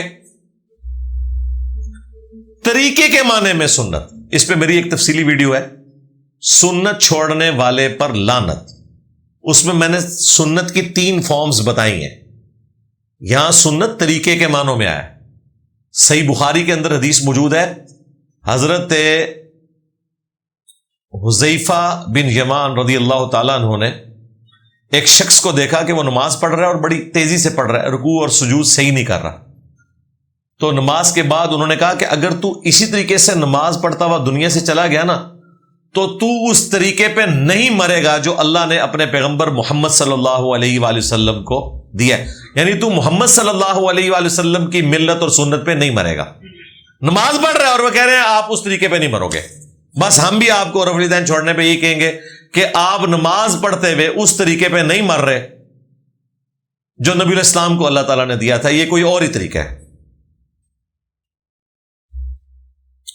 اگر فرض نماز کی سنت چھوڑنا گناہ نہیں تو رفع الیدین نہ کرنا گناہ، اس لیے کہ رفع الیدین نماز میں سنت طریقے کے طور پر ہے، یہ وہ والا سنت والا معاملہ نہیں ہے۔ اسی سوال کے جواب میں تو میں نے ویڈیو ریکارڈ کروائی ہے، 12 سنت موقتہ جو آپ چھوڑ رہے ہیں نا، وہ آپ طریقہ نہیں چھوڑ رہے، ایک نفلی عبادت کو چھوڑ رہے ہیں۔ لیکن جو آپ فرض نماز پڑھ رہے ہیں اس کو آپ نے سنت طریقے پہ پڑھنا ہے۔ یہاں سنت اور معنوں میں آ رہا ہے، وہاں سنت اور معنوں میں آ رہا ہے، یہ ذہن میں رکھیے گا۔ مسواک کرنا سنت ہے، کوئی چھوڑ دیتا ہے گناہگار نہیں ہوگا۔ کلی کرنا سنت ہے، چھوڑ دیتا ہے گناہگار نہیں ہوگا۔ ظہر کے 4 فرض پڑھنا سنت ہے، چھوڑ دیتا ہے حرام کا مرتکب ہے، کیونکہ وہ سادی سنت نہیں ہے، اپنی انٹینسٹی میں فرض ہے۔ جب اپنی انٹینسٹی میں فرض ہے تو اسے اسی طریقے پہ پڑھنا ہے جو نبی الاسلام نے طریقے کے طور پر سکھایا۔ اس کے لیے وہ تفصیلی ویڈیو دیکھیں، سنت چھوڑنے والے پر لعنت۔ یہ نبی الاسلام نے جو لعنت فرمائی ہے وہ اسی لیے فرمائی ہے کہ وہ والی سنت جو رسول اللہ کا طریقہ ہے وہ آپ نے چھوڑ دیا.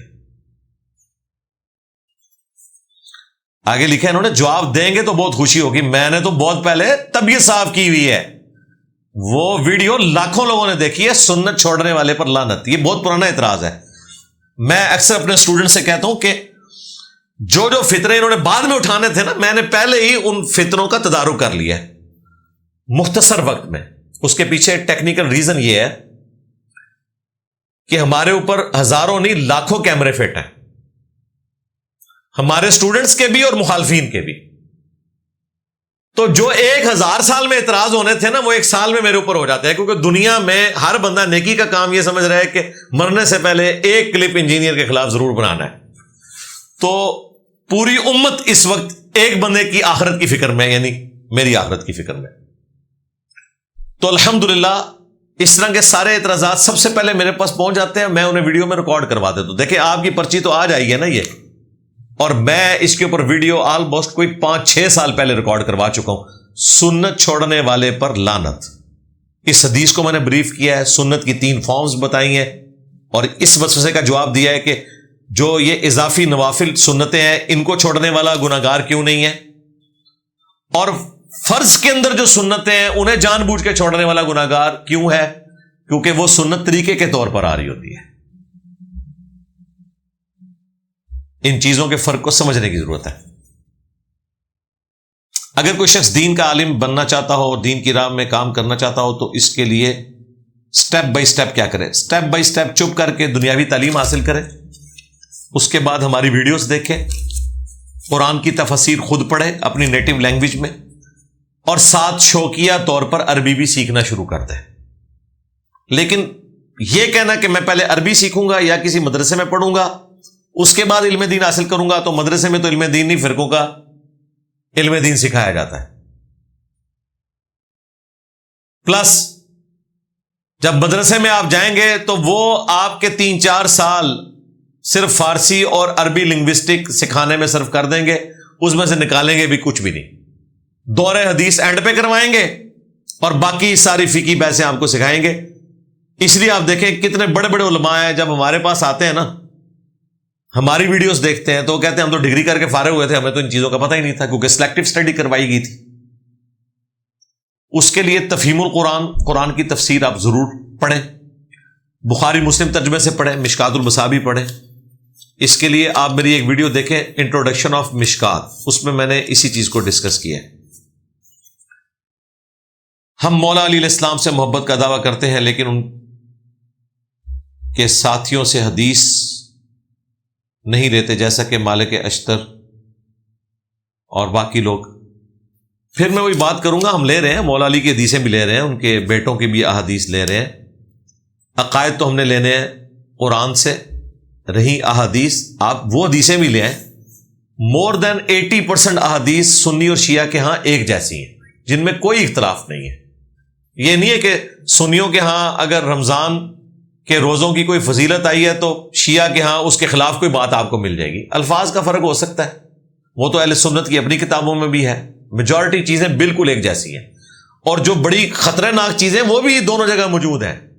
اگر احمد بن حنبل کی کتاب میں فضائل صحابہ میں موجود ہے نا کہ مولا علی نے کہا میری وجہ سے 2 فرقے جہنم میں جائیں گے اور 2 گمراہ ہوں گے, ایک میری محبت میں غلو کر کے ایک میری دشمنی میں, تو یہ سیم خوارج سے متعلق جو خطبہ ہے مولا علی کا نہج البلاغہ میں, اس میں بھی سیم الفاظ کے ساتھ موجود ہے. تو شیعہ وہاں سے نہیں بھاگ سکتے, سنی یہاں سے نہیں بھاگ سکتے. سنی آدھی حدیث نہیں لے سکتے کہ محبت میں غلو کرنے والے جو ہیں وہ شیعہ رافضی ہیں, اور نہ وہاں شیعہ آدھی حدیث لے سکتے ہیں کہ دشمنی میں غلو کرنے والے سنی ناصبی ہیں. دونوں جگہ جو ہے نا وہ دونوں باتیں موجود ہیں. تو میجورٹی چیزیں کامن ہی ہیں. عقیدہ قرآن سے لے, مسائل آپ نے جس بھی حدیث کی کتاب سے لینے ہیں وہ آپ کی اپنی مرضی. اعمال میں سب سے بڑا اختلاف جو ہے وہ نماز کے طریقے کا نا, تو شیعہ کے ہاں بھی رفع الیدین سے ہے, اہل سنت کے ہاں بھی رفع الیدین سے ہے. ہاتھ چھوڑنے کا مسئلہ ہے, اہل سنت کے ہاں بھی موجود ہے, ہاتھ چھوڑ کے بھی نماز پڑھ سکتے ہیں, ہاتھ باندھ کے بھی. گھر کے بزرگوں کو دین کی طرف کیسے لایا جائے, ان کے دلوں سے فرقوں کی دکان کیسے بند کی جائے؟ بہت مشکل کام ہے جی. فرقہ بازوں کو سمجھانے کا طریقہ، یہ میری ویڈیو دیکھیں، اس میں بھی میں نے بتایا کہ آپ نے بزرگوں کو کبھی یہ نہیں کہنا کہ آپ فلاں جگہ غلط ہیں، فلاں جگہ غلط ہیں. بزرگ تو ایسی چیز ہے کہ بیٹا پیغمبر ہو نا، بزرگ پیغمبر کی بھی بات ماننے کے لیے تیار نہیں ہوتا، تا وقت ہے کہ وہ ابا بھی خود پیغمبر ہو، وہ ایک الگ بات. حضرت ابراہیم کے ابا نے کیا کیا یہ ایک الگ سے بات ہے. کوئی کہتے ہیں چچا تھا، کوئی کہتے ہیں والد ہے. میں کہتا ہوں جو چچا بھی ہو، انہوں نے ان کو ابا ہی کہا ہے، یعنی چچا کی حیثیت سے بھی، وہ باپ کی حیثیت سے ہی انہوں نے حضرت ابراہیم کو پالا تھا. تو کس لیول پہ اترا ہے؟ حالانکہ سورہ مریم میں اتنے پیار سے الفاظ ہیں، یا اباتی یا اباتی، اے ابا جان میں آپ کو اللہ کی طرف بلاتا ہوں، آپ شیطان کے راستے پہ نہ جائیں. اتنے پیار محبت سے جو کہتے ہیں نا پازیٹیو باتیں کریں. حضرت ابراہیم علیہ السلام نے اتنی پازیٹیو گفتگو کی ہے، ابے نے اینڈ پہ کہا نکل میری نظروں سے دور ہو جا. ہمیشہ کے لیے قطع تعلقی کر دی اپنے بیٹے سے. تو باپ یا تو پیغمبر ہو، اور اگر پیغمبر نہیں ہے، یہ ایک رشتہ ہی ایک عجیب سا ہے. اسی لیے اللہ تعالیٰ نے پیغمبروں کو یا تو یتیم پیدا کیا یا ان کے باپ پیغمبر ہیں. ماں والا معاملہ ذرا ڈفرنٹ ہے، وہاں نرمی موجود ہوتی ہے. تو گھر کے بزرگوں کو بھی آپ اس طریقے سے نہیں سمجھا سکتے کہ انہیں بتائیں. بچہ پی ایچ ڈی ہونا اور باپ چٹا ان پڑھ ہو، وہ باپ پھر بھی سمجھتا کہ میں سیانا ہوں. یہ ہم لوگ ہیں پڑھے لکھے لوگ کہ ہم سے ہماری اولاد کوئی بات کرتی ہے نا، ہم اتنے پڑھے لکھے ہونے کے باوجود بھی ڈرتے ہیں بات کرتے ہوئے کہ بھئی یہ کہیں صحیح بات ہی نہ کر رہا ہو، کیونکہ یہ نیٹ پہ بیٹھے ہوتے ہیں، ان کا نالج ہو سکتا ہے، انفارمیشن ہم سے زیادہ ہو. تو پوری تسلی سے بات سنتے ہیں کہ بتاؤ بھئی کیا مسئلہ ہے، ڈسکس کر لیتے ہیں. لیکن یہ حوصلہ ہمارے آباء و اجداد میں نہیں تھا. چٹے ان پڑھ تھے اور اللہ کے وجہ سے کانفیڈنس بھی آسمانوں پہ. اس لیے بزرگوں کو سمجھانے کا طریقہ یہ ہے، بجائے ان کو یہ کہنے کے کہ جی آپ فلاں جگہ غلط ہے، ان سے کہیں کہ دسو ابا جی منو کے ہو گیا. تو ایک بریلوی کا باپ اسے یہ کہے گا تو گستاخ ہو گیا. سرکار ہوئے ساڈا شاگرد اور کوئی بریلوی پیو انہوں کہہ دے گستاخ، تو تواڈے ہاتھ وچ کیا ہے؟ چشتی رسول اللہ، ہائے شبلی رسول اللہ، تھانوی رسول اللہ. ابا اگے کہنا سہے گا تواڈے، پھڑا ہی نہیں دے گا. جڑا ابا پہلے تواڈے تے چڑھیا سی نا گستاخ وابی گستاخ فلاں فلاں، اور ابا جی رک جاؤ اتنے ہی، ہوں ثابت کرنا جائے میں گستاخ ہاں. پہلے ابا جی نو کہنا کہ یہ جڑا اشری تھانوی سی انہوں تسی گستاخ کیوں نہیں کہندے؟ ابا جی کہنے کہ بالکل دیوبندی تے ہے کافر نے، گستاخ نے، تھانوی رسول اللہ. انہوں نے کہا اتنے رک جاؤ، چشتی رسول اللہ بھی لو سامو. یہ ہے طریقہ، پہلوان کو اس کے زور پر گرانا ہے. فرقہ بازوں کو سمجھانے کا طریقہ یہ کلپ دیکھیں، مجلس 50 دیکھیں. ہمارے ہاں تو اللہ کے فضل سے ہر بیماری کی دوا موجود ہے. ہماری زندگی میں پیدا ہونے سے پہلے اللہ تعالیٰ کا ہر بندے کے رزق لکھ دینا، پھر ہمیں کیسے پتا چلے گا کہ ہم کس راستے پر چلیں جہاں ہمارا رزق ہے؟ او یار یہ نہ تو پتا چلنا ہے، آپ نے اپنے گیون سرکمسٹانسز میں کوشش کرنی ہے، باقی اپنے دنیاوی معاملات میں آپ استخارے سے کام لے سکتے ہیں. اس کے لیے یہ نہیں ہے کہ آپ نے کوئی ایسی دوربین لگانی ہے کہ آپ کو یہ پتا چل جائے کہ لوہے محفوظ پہ کیا لکھا ہے. آپ نے گیون سرکمسٹانسز میں اپنے معاملات کو لے کے چلنا ہے.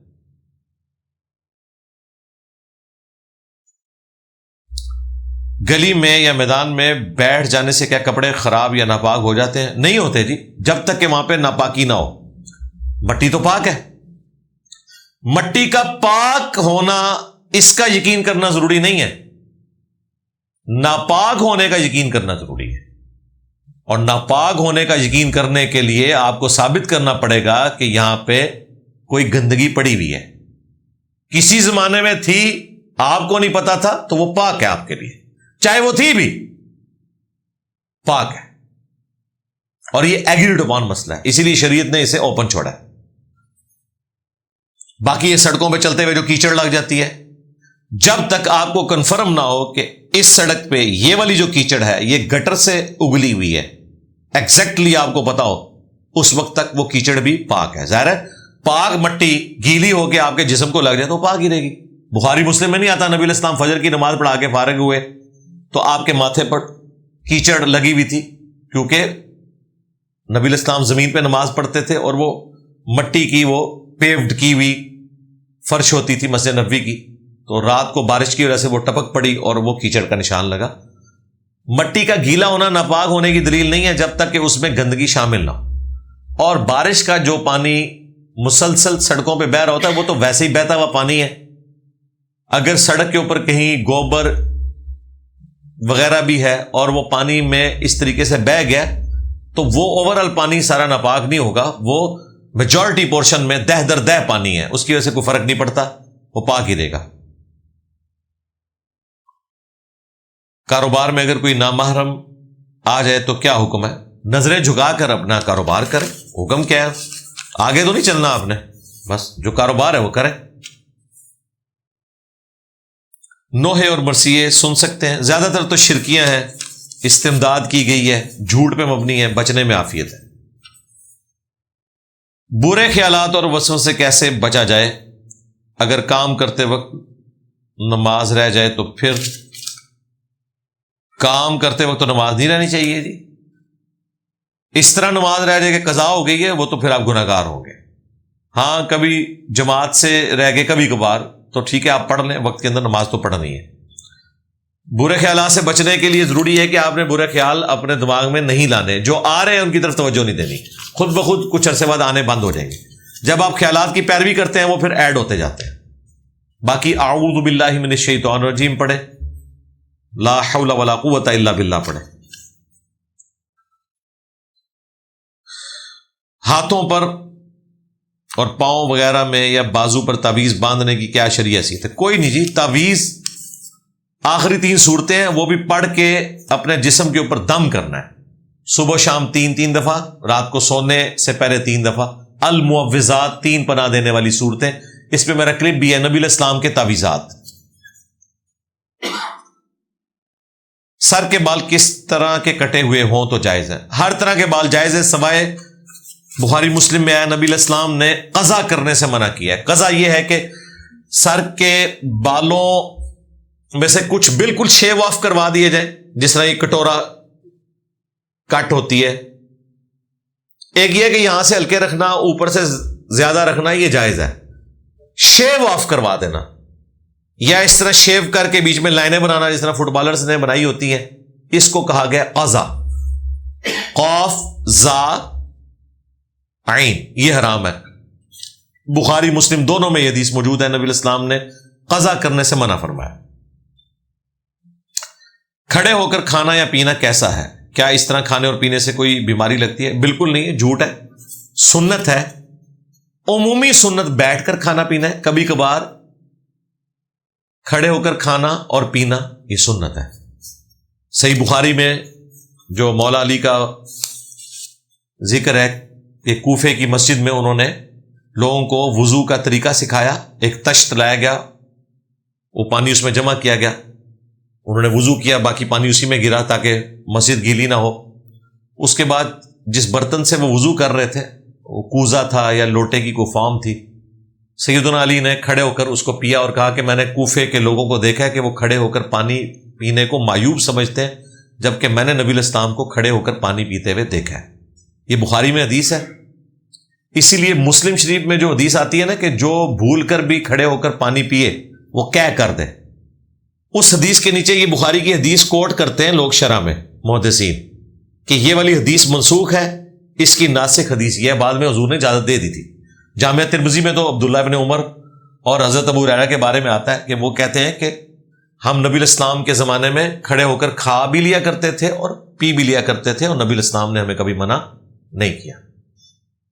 یہاں تو اتنی بحث کسی زمانے میں رہی ہے کہ کرسی پہ بیٹھ کے کھا سکتے ہیں کہ نہیں، انگریزوں کا طریقہ ہے، یعنی بیٹھنا بھی زمین پہ بیٹھنا ہے، کرسی پہ بیٹھ کے تو یہ بھی انگریزوں کا طریقہ ہے، اور بھائی کھڑے ہو کر بھی کوئی کھا پی لے تو یہ جائز ہے، البتہ عمومی سنت نہیں ہے، عمومی بیٹھ کے ہی ہے، کبھی کبھار ہو تو جائز ہے، گناہ والا کوئی معاملہ نہیں ہے۔ اس حوالے سے یہ جو پبلک کے اندر مشہور ہے یہ بالکل غلط ہے کہ جی کوئی کھڑے ہو کر پانی پیے گا، جو آپ نے کہا کہ جی کیا اس کا نقصان ہوگا، جی وہ نقصان بتاتے ہیں جی، کھڑے ہو کے جو پانی پیتا ہے نا سیدھا مسانے پہ لگتا ہے جا کے۔ پتہ نہیں ان کے بزرگوں کو سائنس بھی آتی تھی کہ نہیں آتی تھی، یا ان کے مسانے کسی اور جگہ پہ تھے؟ مسانے تک تو بات ہی نہیں پہنچتی. ان کو پتہ ہی نہیں ہے کہ پانی کن کن راستوں سے گزر کے مسانے پہ تو اینڈ پہ پہنچتا ہے. اس پانی نے تو معدے میں جانا ہے، آنتوں میں جانا ہے، گردوں سے صفائی ہونی ہے، اور اینڈ پہ جا کے وہاں پہ پہنچنا ہے. جو یہ کہتے ہیں ڈائریکٹ جا کے مسانے پہ لگتا ہے، اس سے قطروں کی بیماری شروع ہو جاتی ہے. اور دوسری طرف آپ کو بتاتے ہیں کہ آپ نے روزے کی حالت میں زیادہ پھیل کے نہیں بیٹھنا. استنجا کرتے ہوئے پانی اوپر چڑھ گیا تو آپ کا روزہ ٹوٹ جائے گا. اور اس میں باقاعدہ ان کے بزرگوں نے لکھا ہے کہ معدے تک پہنچنے کا اندیشہ ہے. معدے تک پہنچنے کے لیے پانی کو کیا کچھ کرنا پڑے گا؟ آپ موٹر بھی لگائیں نا تب بھی معدے تک پانی پہنچا نہیں سکتے کہ کن کن راستوں سے گزر کے پہنچنا ہے. چونکہ ہمارے بزرگوں کو نہ سائنس آتی تھی، یہ لوگ دلوں کا حال جانتے تھے. اور حالت یہ ہے کہ جو جسم میں مختلف اعضاء ہیں ان کی لوکیشن بھی ان کو پتا تھی. دل کے اندر جان لیتے تھے، لیکن انہیں یہ نہیں پتا کہ دل کہاں پہ ہے اور معدہ کہاں پہ ہے، اور معدے کے بعد کہاں کہاں سے چیز گزرنی ہے. پہلے چھوٹی آنت آنی ہے، پھر بڑی آنت آنی ہے، اور پھر اس طریقے سے. یہ بھی ان کو نہیں پتا تھا.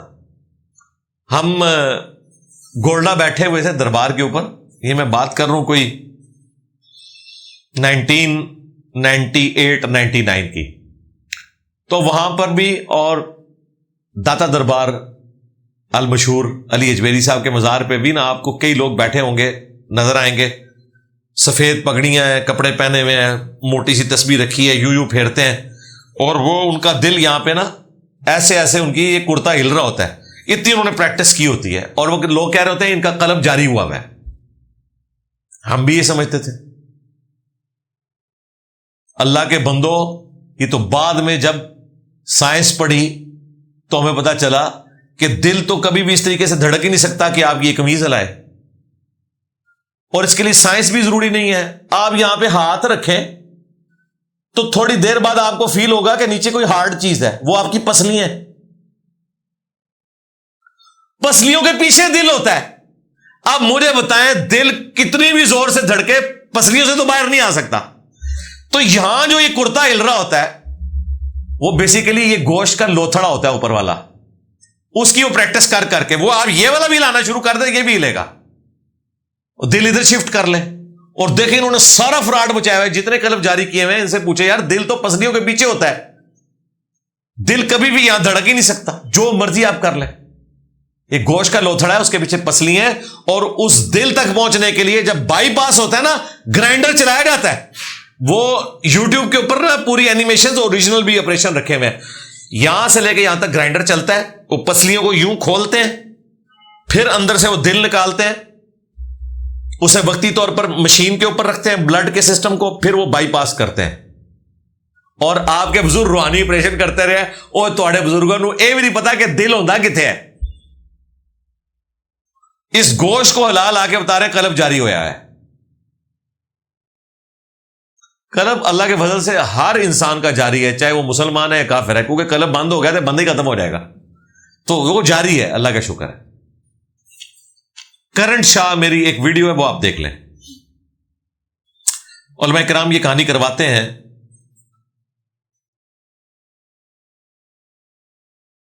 کہ بابے تے شاہی کوئی نہیں. یہ تو میں کہتا ہوں بھائی، کہانی نہیں ہے، اوریجنل بات ہے. تو صدیقین، صالحین اور شہداء پھر کون ہے؟ جی ہم نے بتایا ہوا ہے کون ہے.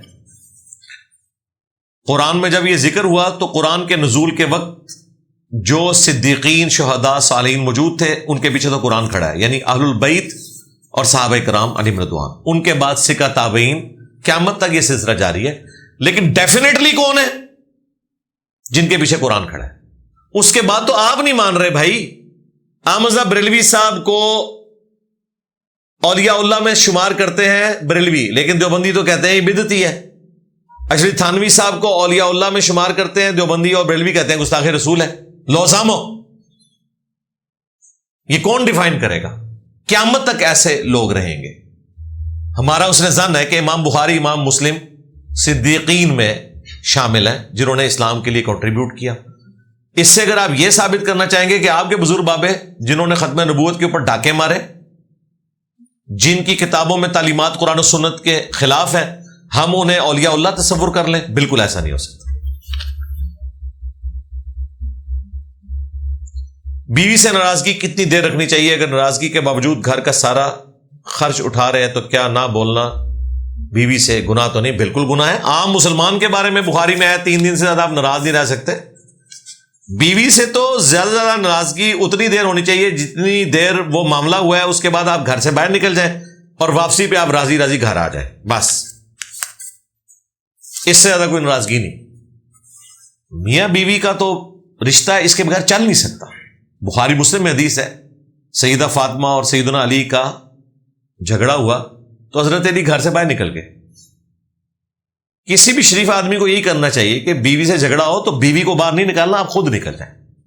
بیوی کو تو باہر نکالنے کا مطلب یہ ہے کہ آپ اسے آن ہی نہیں کر رہے، خود باہر نکلنے کا مطلب یہ ہے کہ آپ اسے آن کر رہے ہیں کہ یہ وقتی اختلاف ہے۔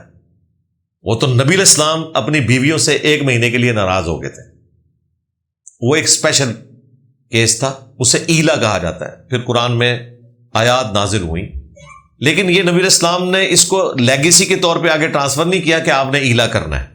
وہ ایک خاص کیس تھا اس اعتبار سے کہ نبی علیہ السلام ظاہر ہے امہات المومنین کا درجہ بھی اعلیٰ ہے، تو ان سے اللہ تعالیٰ یہ ایکسپیکٹ نہیں کر رہا تھا کہ وہ پیغمبر کے ساتھ اس طریقے سے بیہیو کریں کہ انہیں مجبور کریں کہ ان کا جیب خرچ بڑھایا جائے، جبکہ نبی علیہ السلام ایک فقر کی زندگی گزار رہے تھے۔ پھر سورۃ الاحزاب کی آیات نازل ہوئیں اور یہ مقدمہ اللہ نے قرآن میں بیان کر دیا کہ اے نبی اپنی بیویوں سے کہو کہ اگر تم دنیا اور دنیا کا ساز و سامان چاہتی ہو تو آؤ میں تمہیں مال دے کر رخصت کر دیتا ہوں، اور اگر اللہ، اس کا رسول اور آخرت کا گھر چاہتی ہو پھر اسی طریقے سے نبی کے ساتھ فقر میں گزارا کرنا ہے۔ یہ تو قرآن میں آ گیا سورۃ الاحزاب میں، پارہ نمبر 21 کا اینڈ اسی پہ ہے۔ پھر جو بخاری مسلم میں آیا ہے وہ پوری تفصیل ہے کہ حضور 1 مہینے کے لیے ناراض ہوئے، پھر جب یہ آیات نازل ہوئی آپ نے ایک ایک بیوی کو کہا کہ بھئی اللہ نے مجھے اختیار دیا ہے کہ میں تمہیں مال غنیمت میں سے دوں۔ ظاہر ہے کہ مال غنیمت میں تو تصرف حضور کر سکتے تھے، 5واں حصہ اللہ تعالیٰ نے مقرر کر دیا آل البیت کے لیے، لیکن نبی اسلام اس میں سے بھی ضرورت سے زیادہ استعمال نہیں کرتے تھے، تو اس میں سے ایک ہی دفعہ تمہیں دے کے میں طلاق دے کے فارغ کر دیتا ہوں۔ اگر تم دنیا اور آخرت میں مومنین کی مائیں بن کر میری بیویوں کی حیثیت سے جنت میں بھی رہنا چاہتی ہو تو پھر اسی طریقے سے گزارا کرنا ہوگا۔ پھر حضور اس لیول پر آئے کہ آپ علیہ السلام نے اپنی بیویوں سے کہا کہ جاؤ اپنے ماں باپ سے مشورہ کر لو۔ انہوں نے کہا جی ہم نے کیا مشورہ کرنا ہے، ہم اللہ کے نبی کو تو نہیں چھوڑ سکتے۔ تو پھر یہ ایشو جا کے کل ہوا ہے اور پھر یہ رہا ہے۔ بخاری مسلم میں حدیث ہے کہ عائشہ کہتی ہے کہ حضور کی وفات تک پھر ہماری یہ حالت رہی ہے کہ بعض اوقات 1 مہینہ، بعض اوقات 2، بعض اوقات 3 چاند ہم دیکھتے تھے اور ہمارے گھر چولہا نہیں جلتا تھا۔ 2 کالی چیزوں پہ گزارا ہوتا تھا، پانی اور کھجوریں، وہ بھی کوئی ٹنوں ٹن کھجوریں نہیں، 2 کھجوریں صبح اور 2 شام، یہ ٹوٹل غذا، اور پانی کا 1 پیالہ۔ پانی بھی نہیں اویلیبل، پانی بھی دور سے بھرنا پڑتا تھا، میٹھا پانی۔ ہم جس پانی کو مذاق بنائے ہوئے ہیں نا سب کانٹیننٹ میں، یہ اس علاقے کا سب سے بڑا مسئلہ تھا۔ ہم تو جناب جب چاہتے ہیں جتنا مرضی پانی پی لیتے ہیں، ضائع کر دیتے ہیں۔ یہ والا پانی آج بھی سندھ میں، بلوچستان میں، افریقہ میں بہت بڑا ایشو ہے، صرف پینے کا پانی۔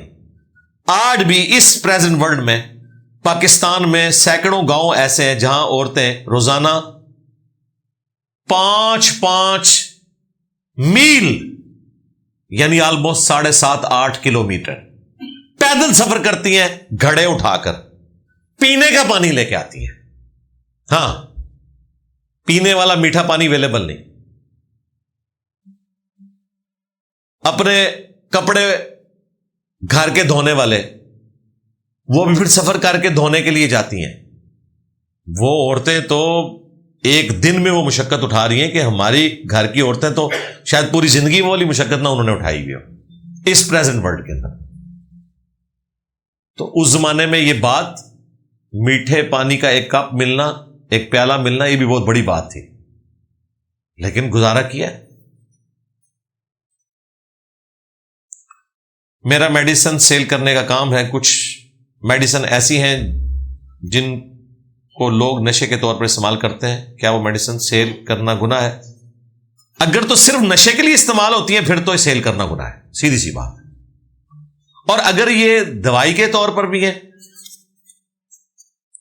تو پھر جو نشہ کرتا ہے وہ وبال اسی کے اوپر ہوگا، آپ گناہ گار نہیں ہیں. لیکن اگر آپ کو شکل سے ایک پاؤڈر ہی نظر آ رہا ہے اور آپ کو پتا ہے اس نے نشہ ہی کرنا ہے تو اسے تو بالکل نہیں دینا چاہیے. باہر کے ملکوں میں تو آپ عام دوائی بھی نہیں لے سکتے بغیر پرسکرپشن کے، ڈاکٹر لکھ کے دیتا ہے.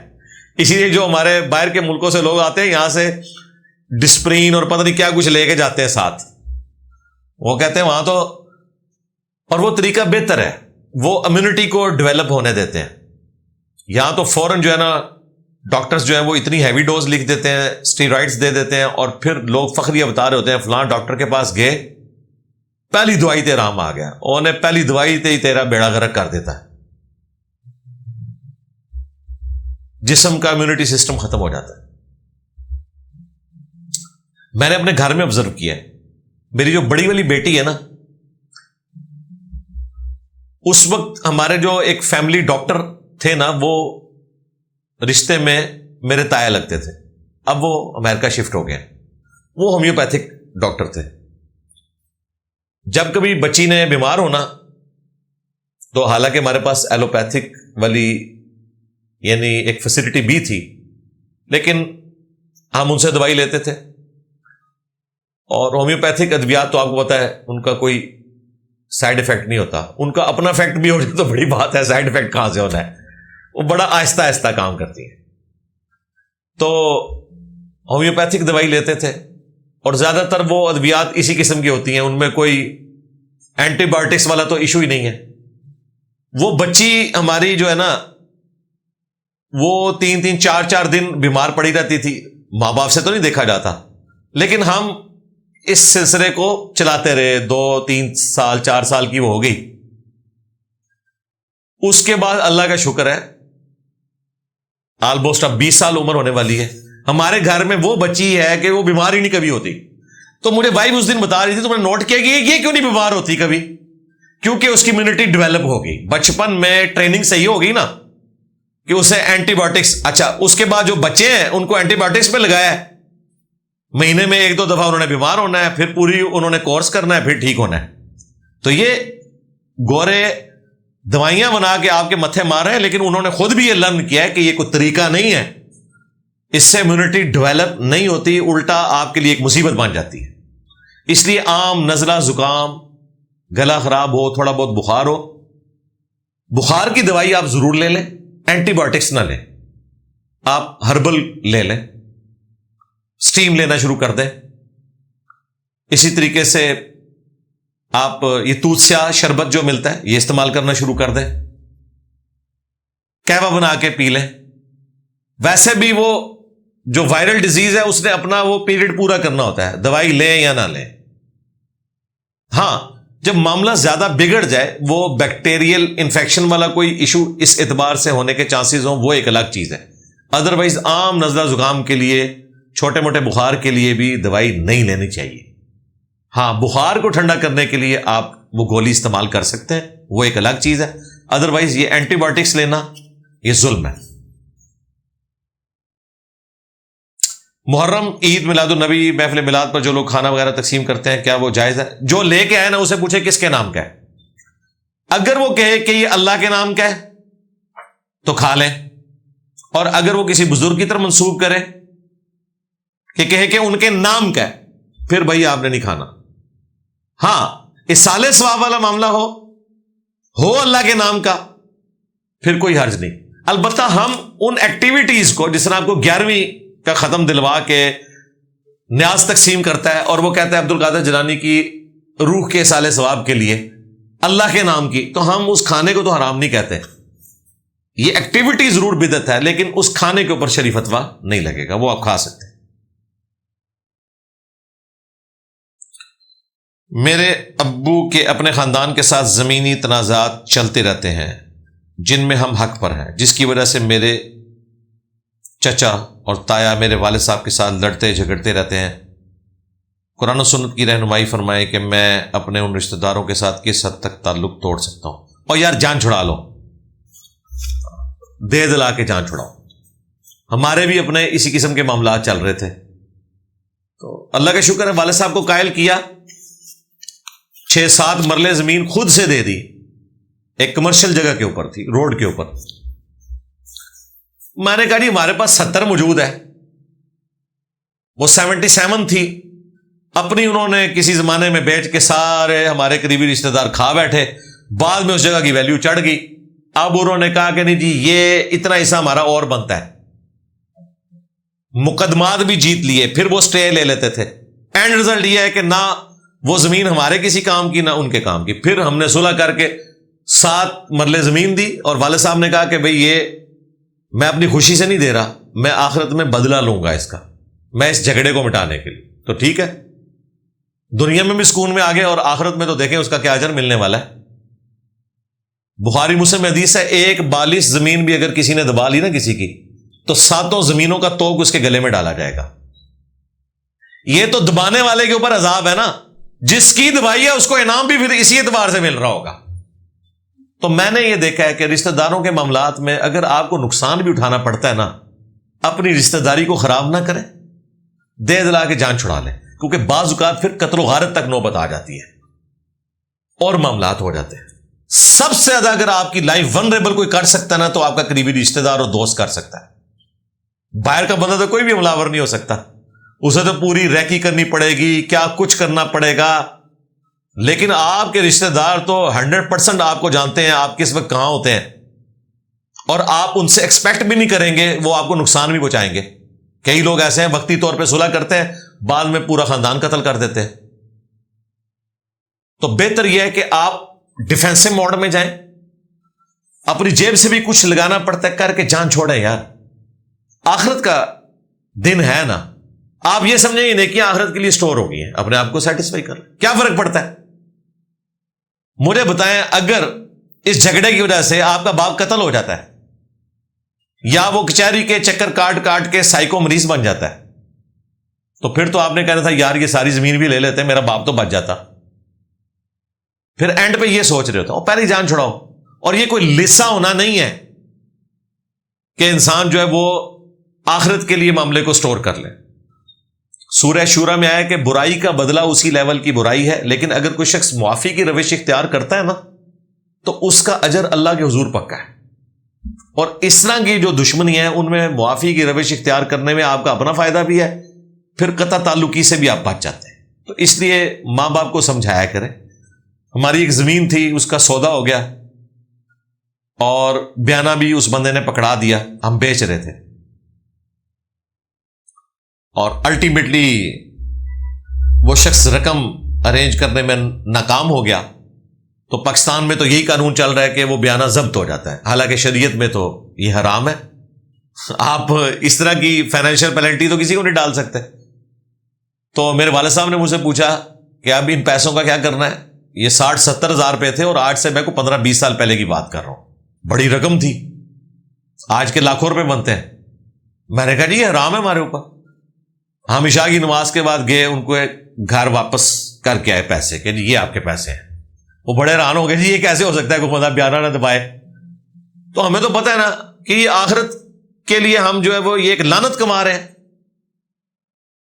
اچھا وہ زمین ہماری نہیں بکی, اس زمانے میں وہ زمین بک رہی تھی 70-80 ہزار روپیہ مرلہ, آج اس کی قیمت جو ہے نا 7-8 لاکھ روپے مرلہ ہے. ابھی تک نہیں, وہ بیچی ہی نہیں, ضرورت بھی نہیں تھی. وہ بس ہم اس وقت ایک تازہ جھگڑے سے فارغ ہوئے تھے, تو ہم نے کہا چلیں آپ بیچ دیتے ہیں, جان چھوڑ دیں, بعد میں کوئی مسئلہ نہ کھڑا ہو جائے. مسئلہ تو کھڑا ہی نہیں ہونا تھا, ظاہر ہے ہم نے 7 مرلے ان کو بھی دی ہوئی تھی, وہ پڑی ہوئی ہے اب. تو اس طریقے سے ڈیفینسو موڈ میں جانے میں دنیا میں بھی فائدہ ہوتا ہے اور آخرت کے پوائنٹ آف ویو سے بھی.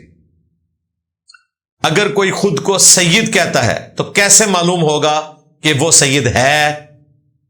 ہاں جی شاہ جی, بٹ صاحب کو کیسے پتا چلے گا کہ آپ سید ہیں؟ بھئی ڈی این اے ٹیسٹ کروائیں. اس وقت تو یہی ہو سکتا ہے, لاکھوں روپیہ لگتا ہے, اور اس ڈی این اے ٹیسٹ نے تو بڑی بڑی ہستیوں کو مشکوک کر دیا ہے. ہاں پہلے تو سنی سنائی بات تھی. ہمارے جو پنڈی والے بھائی ہیں نا, علی اللہ حسن نقوی صاحب, انہوں نے مجھے یہ بات کی تھی کہ عبد القادر جیلانی کا ڈی این اے حضرت علی سے یا امام حسن حسین سے نہیں مل رہا، ان کا سید ہونا کوئی ثابت نہیں ہو رہا. یہ یعنی گوروں نے جو ڈی این اے کی کیلکولیشن کی ہے. تو میں نے ان کی بات کہیں سٹور کی ہوئی تھی. ابھی اگلے دنوں کو 3-4 ہفتے پہلے نا ہمارے لائیو سیشن میں ایک بندہ جرمنی سے آیا، اور وہ بندہ بہت ماشاءاللہ پڑھا لکھا بندہ، مختلف انٹرنیشنل کانفرنسز میں شریک بھی ہوتا ہے، اس کا اپنا شغف بھی ہے. یہ بین المذاہب جو کانفرنسز ہوتی ہیں یہودیوں کی، کرسچنس کی، ان میں بھی جاتا ہے. وہاں کے کافی سارے اعتراضات جو اسلام پہ وہ لے کے آتا ہے، پھر لائیو سیشن میں سوال کرتا ہے، پھر میں جواب دے دیتا ہوں. تو اس نے اب آگے پتہ کیا سوال کیا، اس نے کہا جی کہ یہاں تو جو سید کہلاتے ہیں سب کانٹیننٹ میں، اور آپ لوگوں نے عبد القادر جیلانی کے بارے میں کلیم کیا ہے، تو اس نے کہا جی ہمیں تو ایک شیعہ عالم نے کہا ہے کہ یہ عبد القادر جیلانی کو آپ نے جان بوجھ کے سید ڈکلیئر کیا ہے، کیونکہ اس وقت تک سنیوں پہ یہ تان کیا جاتا تھا کہ کوئی سید بزرگ نہیں ہے آپ کے اندر. اچھا یہ بات کسی حد تک درست ہے، یہ جتنے صوفی ہیں نا کوئی بھی ان میں سید نہیں ہے. ایک آپ کو یہ علی اجویری صاحب ملیں گے یا عبد القادر جیلانی. عبد القادر جیلانی کے جو اپنے پیر ہیں، ان کے اپنے پیر پھر اس طریقے سے عبد الواحد، پھر اس کے پیچھے جنید بغدادی، ابو بکر شبلی، معروف کرخی، داؤد تائی، حبیب الاجمی، یہ سب غیر سید ہیں. وہ کہتے ہیں جی یہ ایک ٹوٹل پورا کیا گیا کہ بھئی چلو لوگ تانا دیتے تھے شیعہ کہ جی کوئی سید تمہارے اندر نہیں ہے، آل رسول کوئی نہیں ہے. تو انہوں نے کہا ٹھیک ہے جی عبد القادر، یہ ان کا کہنا. اچھا پھر انہوں نے کہا جی کہ یہ ڈی این اے والا بھی ایشو وہ کہہ رہے ہیں کوئی نہیں مل رہا. اچھا اب آپ سوچ رہے ہوں گے ڈی این اے انہوں نے کہاں سے نکالا ہے سیدوں کا؟ جو نسل در نسل سید چل رہے ہیں نا یمن کے، جو آج بھی اسی طریقے سے رہتے ہیں. بخاری مسلم میں اہل یمن کے لیے حضور کی دعائیں ہیں، جہاں سے وہ ویسے کرنی ہے. وہ قبائل آج بھی زیدی ہیں، جو یہ حوثی قبائل جن کو آپ کہتے ہیں نا، جن کا کنفلکٹ چل رہا ہے سعودی عرب کے ساتھ، جس کو آپ سنی شیعہ کنفلکٹ کہتے ہیں، وہ سنی شیعہ کنفلکٹ نہیں ہے. زیدی وہ گروہ ہے جن کو سنی کہتے ہیں یہ شیعہ، اور شیعہ کہتے ہیں وہ سنی ہے، اس لیے کہ وہ حضرت ابو بکر عمر کی خلافت کو بھی برحق مانتے ہیں، حضرت علی کو وہ افضل سمجھتے ہیں، لیکن تینوں خلفاء کا وہ احترام کرتے ہیں، پہلے 3 کا. اور وہ وضو میں پاؤں دھوتے ہیں سنیوں کی طرح. ٹھیک ہے، ان کی کافی ساری چیزیں اہل سنت سے میچ کرتی ہیں. عقائد میں تو آلموسٹ وہی والا معاملہ ہے، توحید میں بھی پکے ہیں، مزارات کے وہ مخالف ہیں. اور انہوں نے کبھی اپنا علاقہ نہیں بدلا، وہ ہجرت کر کے کبھی کہیں نہیں گئے. اسی خاندان سے امام حسین علیہ السلام کی بھی ایک شادی تھی، جو وہ کلیم کرتے ہیں کہ یہ امام حسین جو راستہ بدل رہے تھے تو وہ پہلے یمن آنا چاہ رہے تھے، جو ناسبی کہتے ہیں وہ دمشق جا رہے تھے، اور ہمارے نزدیک وہ کوفہ ہی جا رہے تھے راستہ بدل کے، تاکہ راستے میں کوفی انہیں روک نہ لے. وہ کوفی جو شامیوں کے انڈر تھے، یعنی عبید اللہ ابن زیاد. تو وہ جو یمنی ہیں وہ نسل در نسل سید ہیں، ان کے پاس پورے شجرے ہیں، اور ان شجروں میں کوئی بندہ مسنگ بھی نہیں بٹ صاحب، 100%. اور وہ ان کے پاس، اور ان کا باقاعدہ ایک امیر ہوتا ہے، آج بھی ایک امیر ہے، اس کے بعد وہ مرنے سے پہلے اگلا امیر بنتا ہے. ان کا پورا سلسلہ جس طرح ان کا پیری مریدی کا چلتا ہے نا، ان کا پورا نسب چلتا ہے. ادھر سے انہوں نے ڈی این اے اٹھایا. یہ اردن کا شاہ حسین جو بڑا مشہور تھا وہ بھی سید ہیں، ان کے ڈی این اے اٹھائے ہیں. اس طرح انہوں نے پوری ایک ٹری ڈرا کی ہے، اور اس کے بعد وہ الٹیمیٹلی پہنچے ہیں کہ یہ جو چین ملتی ہے، یہاں پہ مولا علی کا ڈی این اے آتا ہے، یہاں پہ امام حسین کا آتا ہے، یہاں پہ نبی علیہ السلام کا ڈی این اے آتا ہے. جب وہ سارے خاندان ایک جگہ جمع ہو جاتے ہیں، حضرت ابراہیم علیہ السلام کا ڈی این اے کون سا بنتا ہے، وہ سارے خاندانوں سے اوپر کرتے کرتے جب انہوں نے وہ ساری چینز جمع کی ہیں نا، ان میں جو عبد القادر جیلانی کی اولاد ہونے کے لوگ دعوے دار ہیں، یا جس خاندان کا وہ ذکر کرتے ہیں وہاں بعد ہوا ہے، وہ تو کہتے ہیں اس طرح کا کوئی خاندان کبھی بھی ہجرت کر کے اس علاقے میں گئے ہی نہیں تھا. ٹھیک ہے، وہاں جن علاقوں کا وہ ذکر کرتے ہیں، وہاں کے لوگوں کا، ان کی اولاد کا کوئی ڈی این اے میچ ہی نہیں کرتا ان سیدوں کے ساتھ، جن کے ڈیفینیٹلی نسل در نسل پورا اہتمام کے ساتھ معاملہ چل رہا ہے. تو وہ پھر کلیم کرتے ہیں کہ جی یہ عبد القادر جیلانی جو ہے یہ سید نہیں ہے، یہ بعد میں ان کو سید بنایا گیا تاکہ شیعہ کے اوپر روب ڈالا جائے کہ ہمارے اندر بھی سید موجود ہے. واللہ عالم. یہ میں نے کوئی ورڈک نہیں دی ہے، ہو سکتا ہے یہ بات درست ہو سکتا ہے یہ بات غلط ہو، لیکن اگر آپ کے سامنے کوئی بندہ اپنے آپ کو سید کلیم کر رہا ہے، آپ کو کوئی رائٹ نہیں پہنچتا کہ آپ اس کا ڈی این اے جا کے چیک کروانا شروع کر دیں. ظاہر ہے یہ ایک کوشش ہے، ابھی ایوالو ہوگی. ویسے آپ کروا بھی نہیں سکتے، لاکھوں روپیہ لگتا ہے. ہاں، یہ ہزاروں کی بھی گیم نہیں، ملینز کی گیم ہے. کیونکہ وہ ٹیکنالوجی بڑے کم لوگوں کے پاس ہے تو وہ اپنا رقم لیتے ہیں. تو بہت جو ارب پتی لوگ ہیں نا، وہ چسکے کے لیے اپنا ڈی این اے چیک کرواتے ہیں. کئی لوگوں کے صحیح نہیں نکلے ہیں تو اس کے بعد ان کے لیے مسئلے بھی کھڑے ہو گئے ہیں. کئی لوگوں کے صحیح آئے ہیں تو وہ اب ناچتے پھر رہے ہیں کہ جی ہم تو ٹرو ابراہیمی ہیں، ہمارا ڈی این اے تو رسول اللہ کے ساتھ مل گیا، ہمارا ڈی این اے تو امام حسین کے ساتھ مل گیا. اس لیے یہ معاملہ جو ہے نا، اس اعتبار سے ابھی مزید ایوالو ہو رہا ہے. آپ کے سامنے کوئی کلیم کرے کہ میں سید ہوں، اس سے شجرہ مانگنے کی کوئی ضرورت نہیں ہے. شجرے یار ہمارے پاس بھی سارے موجود نہیں ہیں. میرے پاس تو خیر یعنی 8-10 نسلوں تک ہوگا، اس کے پیچھے کا شجرہ نہیں ہوگا. اتنا ریکارڈ پہلے رکھا جاتا تھا، اب نہیں ہے. ہاں، اب آندہ سے لے کے جس طرح اب یہ ریکارڈ رکھا جا رہا ہے، اگر انسانیت 1000 سال تک بھی چلتی ہے تو نادرا کے ریکارڈ میں آ جائے گا کہ 1000 سال پہلے فلاں ہمارا لکڑ دادا ہوتا تھا. کیونکہ اب یہ مینٹین کیا جا رہا ہے. یہ اب ہو رہا ہے. آپ کے جو بزرگ بابے ہیں ذرا ان کو پوچھیں نا، 80+ جو لوگ ہیں ان کو اپنا سن پیدائش بھی نہیں پتا ہوگا. اندازے سے شناختی کارڈ بنے ہوئے ہیں، تاریخیں تو چھوڑ دیں، سن بھی نہیں پتا. پہلے یہ ریکارڈ نہیں رکھے جاتے تھے. لوگ واقعات سے یاد رکھتے تھے کہ جب فلاں واقعہ ہوا تھا نا تو فلاں پیدا ہوا تھا. خود نبی علیہ السلام کے بارے میں ہے کہ آپ عام الفیل والے سال پیدا ہوئے، جس سال ہاتھی تباہ ہوئے تھے. تو ایکٹیویٹی سے یاد رکھا جاتا ہے. یہ تو اب سن ہے. ہمارے جیل میں بھی 1992 میں بہت بڑا سیلاب آیا تھا، جو ایک جیلم کی ہسٹری کا سب سے بڑا سیلاب تھا. بہت تباہی ہوئی تھی. اس سال بھی کئی لوگ پیدا ہوئے ہیں. تو وہ بچے یادگار ہیں کہ یہ سیلاب والے سال پیدا ہوئے سن. وہ 1992 تو ہم نے یاد رکھا ہوا ہے نا. تو جو سیلاب والے سال پیدا ہوئے ہیں نا، ان کی ماں نے اس کو سیلاب والے سال سے بھی یاد رکھا ہوا ہے. آج بھی یہ بینچ مارک رکھے جاتے ہیں، لیکن اب ریکارڈ موجود ہے. اب مستقبل میں کوئی اس طرح کا مسئلہ نہیں ہوگا. لہذا مہربانی کریں، اگر آپ کو کوئی سید کہتا ہے، اس کی شکل سیدوں والی نہیں ہے. یہ کہتے ہیں سید تو بھائی گورا چٹا اور اس طرح کا ہونا چاہیے. جس طرح کا آپ گورا چٹا ڈیمانڈ کر رہے ہیں نا، اس طرح کے اوریجنل سید بھی گورے چٹے نہیں تھے. عرب کے لوگوں کے رنگ اتنے سفید نہیں تھے جس طرح گوروں کے ہوتے ہیں. جس طرح ہم سب کانٹیننٹ کے لوگوں کے کلرز ہیں، اسی قسم کے کلر تھے. نبی علیہ السلام کے بارے میں بھی آپ کو یہ نہیں ملے گا کہ کوئی شوق قسم کا سفید کلر تھا. درمیانہ کلر تھا، نارمل کلر، اور وہی خوبصورت لگتا ہے. تو یہ جو آپ کو برائلر عربی آج کل نظر آ رہے ہیں نا، یہ برائلر عربی ہیں. اوریجنل والے عربی ابھی بھی جو بدو لوگ ہیں، ان میں سے تو کئی ایسے ہیں جن کے رنگ ہم سے بھی زیادہ سانولے ہیں. ظاہر ہے وہ دھوپ میں رہتے ہیں یار. دھوپ میں رہنے والے لوگوں کی یہی حالت ہوتی ہے نا. ادھر سے دیکھیں کتنے لوگ یورپ امریکہ گئے ہیں، جب وہ 5 سال بعد آتے ہیں تو گورے چٹے ہوئے ہوتے ہیں. بندہ کہتے ہیں یار اس نے دہی چمڑی لگوا لی ہے، کوئی دوائی استعمال کی ہے. نہیں، ماحول کا اثر ہوتا ہے. ادھر رکھیں.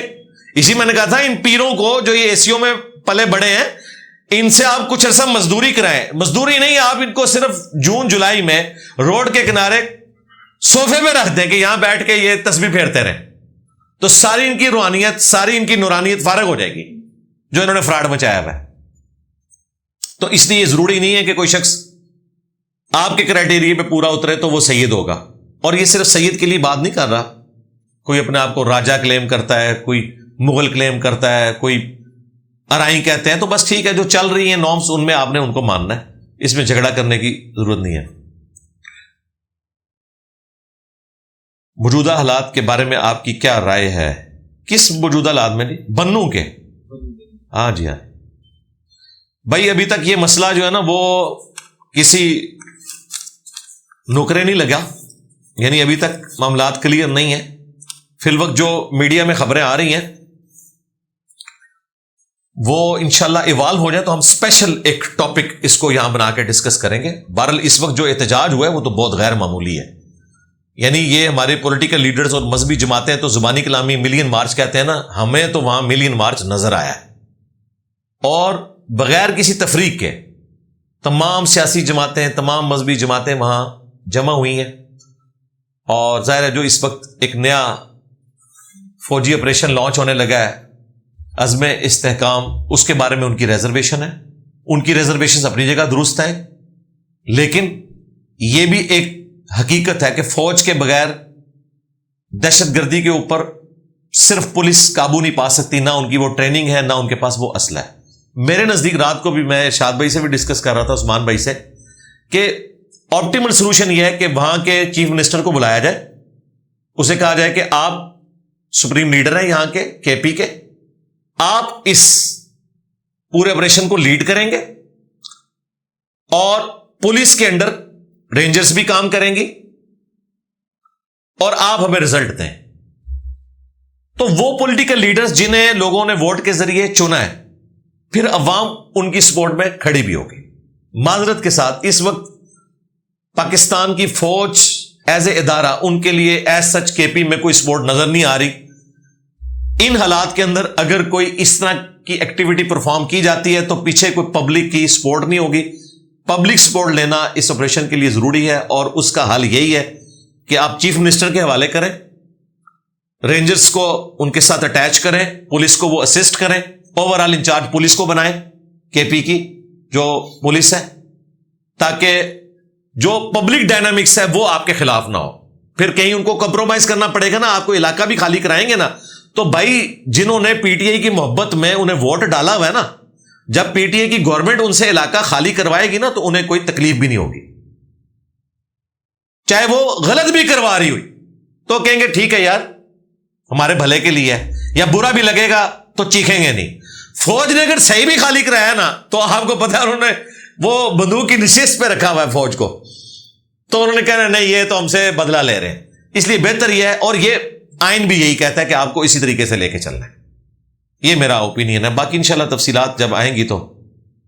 احتراماً استاد یا والدین کا ہاتھ چومنا کیسا ہے؟ بالکل جائز ہے، صحابہ کرام کے ہاتھ چومے ہیں تابعین نے، لیکن حد رکوع نہیں آپ نے جھکنا، اٹھائیں چومیں، یعنی ان کے ہاتھ کو یوں اوپر اٹھا لیں بجائے یہ کہ آپ یوں کر کے جھکیں، یہ جائز ہے۔ اس کے اوپر میری تفصیلی ویڈیو ریکارڈ ہے، میرا خیال ہے جتنی پرچیاں ہوگی کافی ہیں، ابھی بھی کچھ پرچیاں ہیں اور اس سے پچھلے ہفتے کی بھی پرچیاں ہیں۔